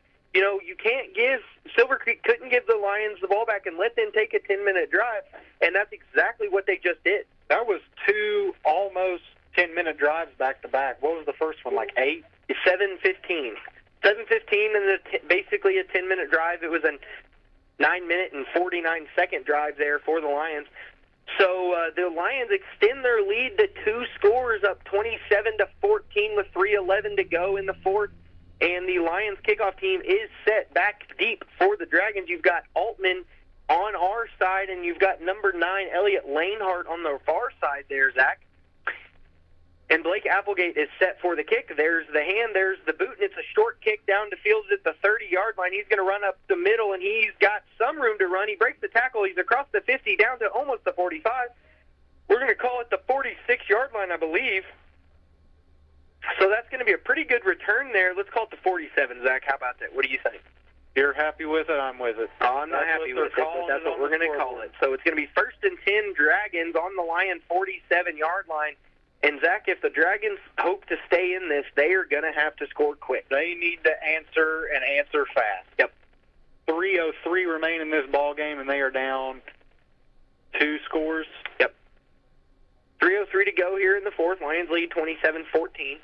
2 wide receivers to the right, 2 wide receivers to the left. Black in pistol with Elliott behind him. There's a snap. Black looks back to throw, and he's going to scramble with it. And he's trying to get rid of it. He gets it to Elliott at the 45, who runs it back into towards the middle of the field. He's going to be down to the 41-yard line, so that's going to be a 6-yard pickup there on first down for the Dragons. We got 2:45 to go, and I'll tell you what, Silver Creek does not look like they're in much of a hurry. So they're going to give him a 7-yard pickup, actually, down to the 40, so it's going to be 2nd and 3 now. Trips to the wide side here. There's a snap. Black looks back to throw, and he's going to tuck it, and he's going to try to get rid of it. And he's not sure what he's doing. He's going to fake some passes. He's going to scramble across the 40. He's going to pick up the first down to the 35-yard line. 2:22 to go here. That's a first down for the Dragons. They have the ball 1st and 10 on the Lions 35. They're quickly back to the line, but they're kind of just walking around, and you can't afford to have that at this point of the game. They've got one kid 6 yards downfield right now. Yeah, that's not left. legal. There's the snap to Black. He rolls out to his left. He's looking to throw. He's got some receivers. He's going to throw it down to the 20. He dropped and the it's going to go straight through his hands. And that was a huge pickup. It was going to be a 15-yard pickup there to Lanehart for the Dragons. And he just watched it go into his stomach and right out of his stomach. So we've got 2nd and 10 now. That does stop the clock. 2:05 to go. The Lions lead 27-14. 2nd and 10 for the Dragons on the Lions 35. That is the 3rd drop pass tonight by number 7 for the Dragons. I think it was number 9, wasn't it? It was number 7. Oh, it was number 7. How about that? Abel. 2 wide receivers to the left. They got a motion to the left. Black drops back to throw. That should have been a false start. So Black's going to tuck it and run. He's going to get out of bounds at the 25-yard line. Should have been a false start on the quarterback. He started running back immediately before the snap even came. Had 2-minute motion there. And there is a flag on the play, so it's going to be an illegal shift on the Dragons here. So that's going to bring up 2nd and 15 now for the Dragons. Unless they're calling a holding. Oh, it is a holding. Okay, so it worked out better in Salem's favor. Instead of 2nd and 15, now it's going to be 2nd and 20. That is the 11th flag tonight on the Dragons. So they will have 2nd and 20 now at the 45-yard line of the Lions. 1:55 to go here. Lions lead 27-14. The Dragons are trying to get the call in from the sidelines. And at this point, if you're the Salem's defense, you just can't let anything get deep of you. That's essentially what this is. Yep. Trips left for Silver Creek and 1 single receiver to the right. That's what's his name, Gallo? Something like that on the right here. Black rolling to his left. He's getting chased down by C.J. Ward in the backfield. He breaks the tackle. He has nowhere to run. He picks up 2, maybe 3 yards there down to the 42-yard line. So that's going to stop the clock when he runs out of bounds. 1:46 to go here in the fourth. Lions lead 27-14. 3rd and 17 now for Silver Creek on the Lions' 42-yard line. The Play call is coming in from the sideline. Got trips right over here near us with one single receiver on the backside to the left. There's the snap to Black. He drops back to throw, looking to throw, doesn't have anywhere to throw. He's trying to find somewhere to throw it, but he doesn't have anywhere to do it. He's chased down. He almost got tackled by his own lineman, I think. He got tripped up by his lineman. Yeah, so that's going to be a 6-yard pickup. We'll call it 5-yard pickup there for Cameron Black, and that looked uncomfortable, and I think it was for him as he got up pretty slow there. Yeah, so it's a 5-yard pickup. That's going to bring up 4th and 12 now for the Dragons. They have the ball. Did they call a timeout? Yes, they did. So there's a timeout on the field, and we will be back after a short commercial break. Something pretty crustworthy. The new garlic 5-cheese crust. This one is for the crust lovers, the cheese chasers, and those garlic fanatics. It's loud, it's rich, it's straight up delicious. They start by hand-stretching Papa John's original dough made with 6 simple ingredients, brushing it with garlic parm sauce and adding 5 bold melty cheeses. It's cheesy garlic bread meets pizza. Order the new garlic 5-cheese crust today. Call Reese at 812-883-3369 for pickup or delivery, or order online to collect your Papa Rewards. Better ingredients, better pizza. Papa John's. And we are back here, minute 34 to go. Lions lead 27-14. The Dragons have the ball 4th and 12. They have brought in a backup quarterback here. 4th and 12 on the Lions 37. There is the snap. He drops back looking to throw, and he's got pressure out of the backfield. That's Braxton Dean. He's going to try to run for it, and unless he breaks some tackles, he's not going to get it. But he is stacked up at the 25-yard line, and he is right at the marker. And they're going to give him the first down. So that's going to be first down and 10 Dragons on the Lions' 25-yard line. Pretty good run there on 4th and 12 from the backup quarterback. That's number 10, Gavin Gator. Is that number 10? It's 18. 18, that makes more sense. He's a 6', 171-pound sophomore. He's back in gun, trips left. There's a snap. Gator rolls to his left. He's got a wide receiver in the middle of the field, and he's going to hit him at the 11, 12-yard line. That's where he is stopped immediately. It's going to be a 13-yard pickup there for the Dragons, 12-yard pickup. They're going to mark it at the 13. So Gator back in gun, 3 wide receivers to the right. He rolls to his right. He's got his receivers, but he doesn't really have anywhere to throw. He doesn't know what to do with it, and he's going to take a huge hit off the backside by Bryden Stafford at the 18-yard line. So that's going to be... What's going on here? Is that a timeout? I'm guessing. Bryden Stafford with a big hit on the sack on Gator there in the backfield, and we're going to call that timeout Silver Creek? I'm not sure what happened.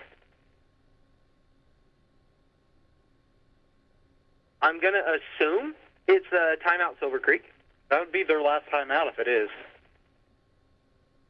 So the clock is going to get reset to 44 seconds. 2nd and 15 now for the Dragons on the 18-yard line. Loss of 5 on that play there. It looked like when he scrambled, he didn't see Braxton on the ground. Braxton got kind of tripped up. Braxton got tripped up, and then Bryden Stafford just smoked him from the backside. So 2nd and 15 now for the Dragons. They do again have that backup quarterback in, and they've got Gazaway here to the near sideline by himself. I look for them to probably be looking for him. Try and isolate him.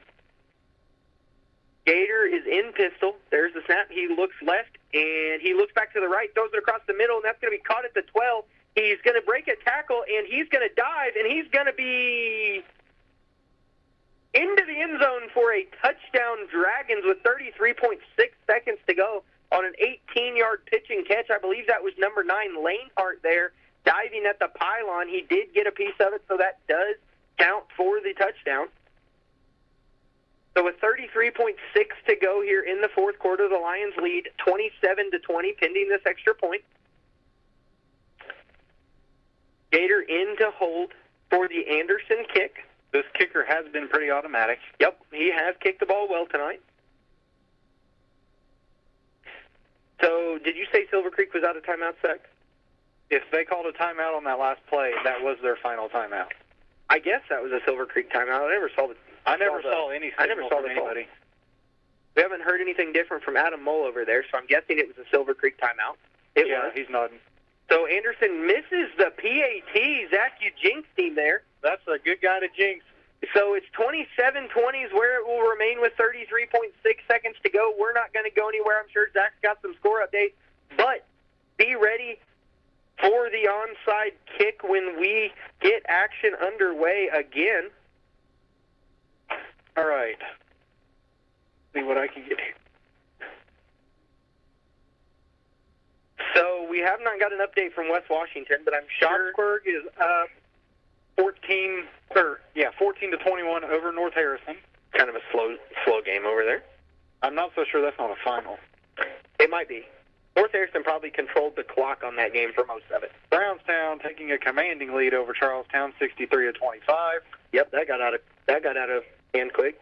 I still have 10-7 Paoli over Corden. I don't know how up to date that is. Clarksville 28-12 over Eastern. Hey, Pekin's got 12 points.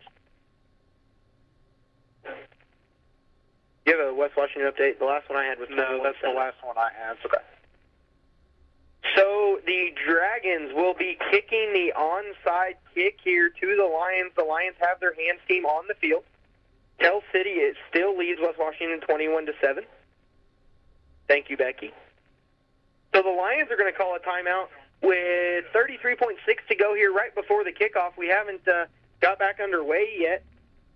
Paoli 10-7 over Corden is what Becky just told me. Salem has one timeout. No timeouts remain for the Dragons. 33.6 remain. If you're on the kickoff return team here for the Lions, you have to jump on the ball, and you have to cover your own teammate. That's all that matters. All that matters is recover the ball. Jump on your own teammate, protect them, but most importantly, ball first. Absolutely. Best case scenario, the ball doesn't go past 10 yards, and Silver Creek can't recover it legally. Exactly. Ideally, that's the best thing we can do here. Prepare for the worst, hope for the best. Yep. I've never seen somebody struggle with a window so bad over there. So the Dragon kickoff team is set here for the onside kick. The Lions hands team is on the field. We'll see how good of a kicker number 25, Gideon Harris, is. There's the kick, and it's a short kick. It's going to go, and it's going to not make it to 10 yards, and that's going to be recovered by the Lions, and that will be the deciding factor, I believe, for the ball game. Braxton Dean jumped on that Braxton Dean recovers the ball. All the Lions have to do here is take a knee, and this game is over here at Salem. No timeouts remaining for the Dragons. One timeout for the Lions. This should pretty well do it, Brandon.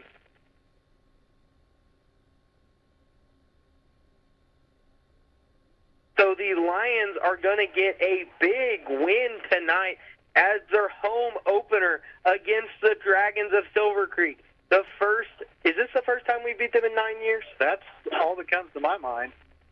There was a couple years where I just was out of touch with Salem sports. There's a snap to Campbell. Campbell takes the knee. The clock is under 30. The play clock is at 40. The game clock's at 25. That means the Lions will pick up a Week 2 win against the Dragons of Silver Creek. Coach Pennington picks up his first win as a head coach. I'm sure the Lions are going to be fired up tonight, and they will be fired up as we host the Warriors of Scottsburg next week here at Salem. The fans are going crazy here in the stands. The fans are excited. The fire truck lights are going off. Stay with us for just a minute because we're going to get on the mic with Coach Pennington. The fireworks are coming up out of turn 2. Fans are running with Salem flags across the track. It's a big win for the Lions at home tonight. That drops the Silver Creek Dragons to 0-2 on the season and brings the Lions to 1-1. That's the first time Silver Creek started 0-2 in at least the last 9 years. I think. It's been more than that, I think. I'm saying at least 9 years. I think it was within the first. I think the last time they went 0-2 was within the first 3 years of their program getting started. Yep, that would make sense. So Coach Pennington's going to have a word with some of his guys here on the field before they head in. This is just a great game all around from the Lions. We did see a pretty poor Silver Creek Dragons football team. I will say it's probably the worst one I've seen since their program started. I would agree to that. So the Lions are going to make their way down the field. Coach Pennington is, let's see, are they going to the locker room or is he talking to him on the field? I'm guessing he's going to talk to him on the field. Is that right? I'm assuming they are. Let's see here. This is the most excited I think I've seen these Salem players in a while. Oh, yeah. So the final score here at Salem, Lions 27, Silver Creek Dragons 14. So for all of you at home that can do simple math, the more points in football, the better. So the Lions come out victorious week 2 against the Dragons of Silver Creek. We're looking here, waiting for Coach Pennington. We'll get some words from him. He's talking to his players. Do you want me to go ahead and read the stats off real quick for tonight? Well, I got a score update from West Washington. Tell City leads West Washington 28-7 in the fourth quarter.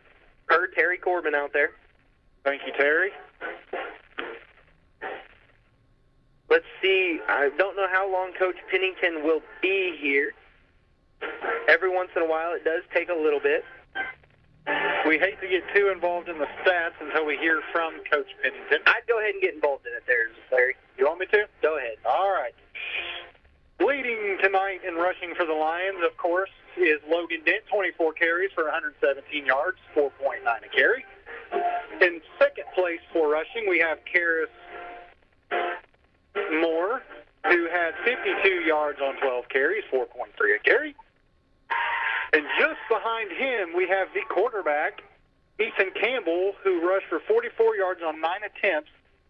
And while we're talking about Ethan, he went 5 for 8 passing, 63% and 39 yards. And, of course, Braxton was his main target, like always. Well, him and Braxton and Karis split at 17 yards apiece tonight. For Silver Creek, number 28, what was his name? Sam Elliott. Sam Elliott led the charge with 70 yards on 13 attempts. That's about all, like, the rushing that mattered. They had 111 total rushing yards. Salem had 236 total rushing yards.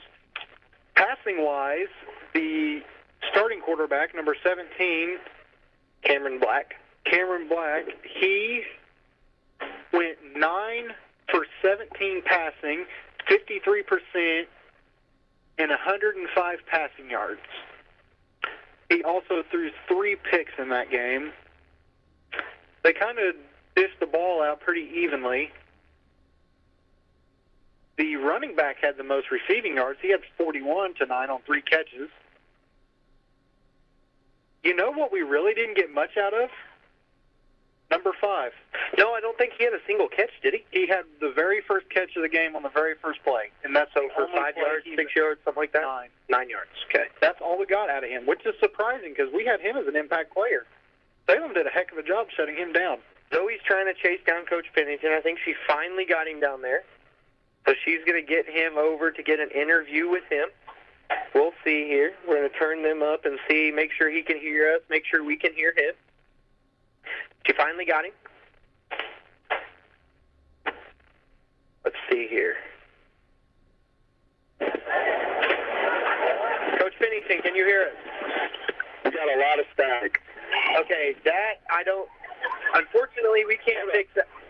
Can you hear me? Yeah, we can hear you. Can you hear us? I can. Okay. Coach Pennington, great win. That goes into the first win in the win column for you. How's it feel?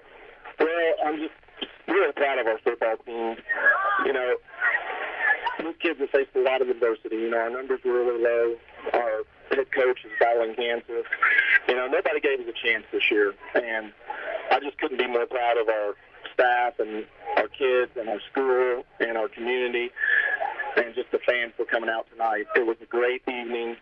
I couldn't ask for anything more. Silver Creek's a good football team. It's a conference win. We haven't beaten them, I think, in 7 or 8 years. So to do it here on our field for this senior class, especially for those 8 seniors, just really special. Well, Coach Fiddington, we got one more question for you, and then we'll let you go.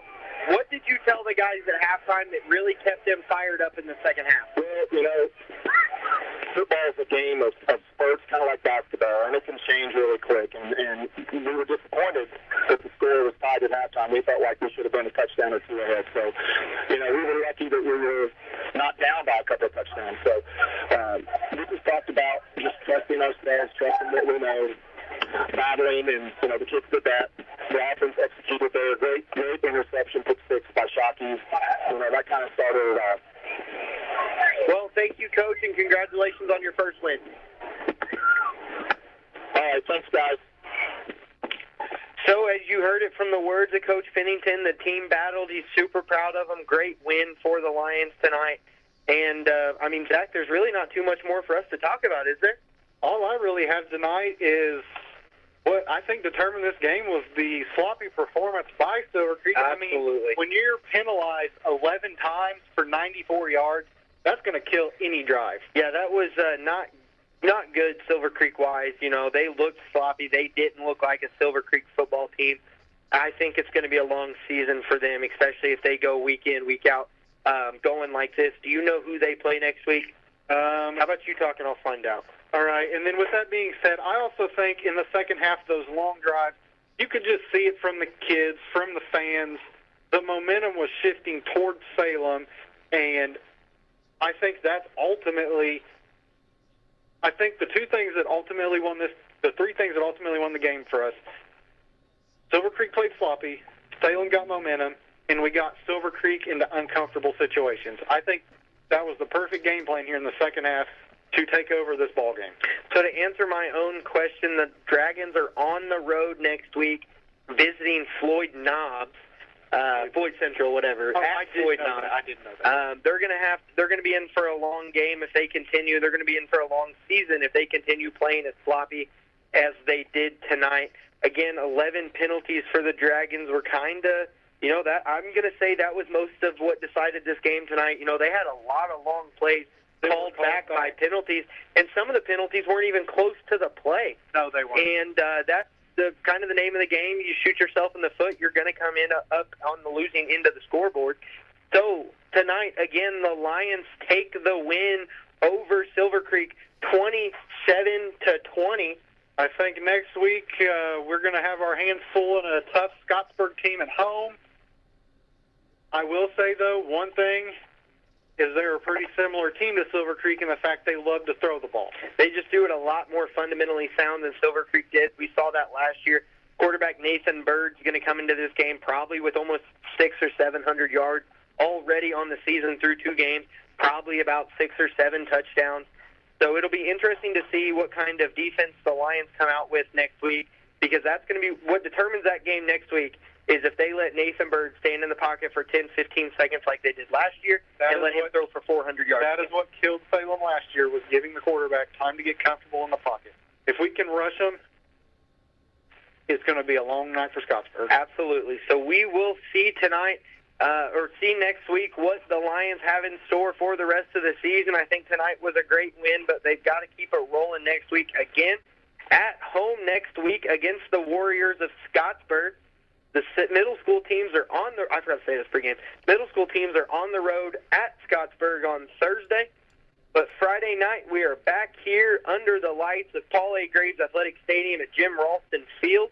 And we will look forward to Week 3 of IHSAA football action between the Salem Lions and the Scottsburg Warriors. But for the moment, Zach, do you have anything else to say? That's all I have. Thank you to all our listeners, and God bless. Thank you to our listeners, and like Zach said, God bless and have a great week next week.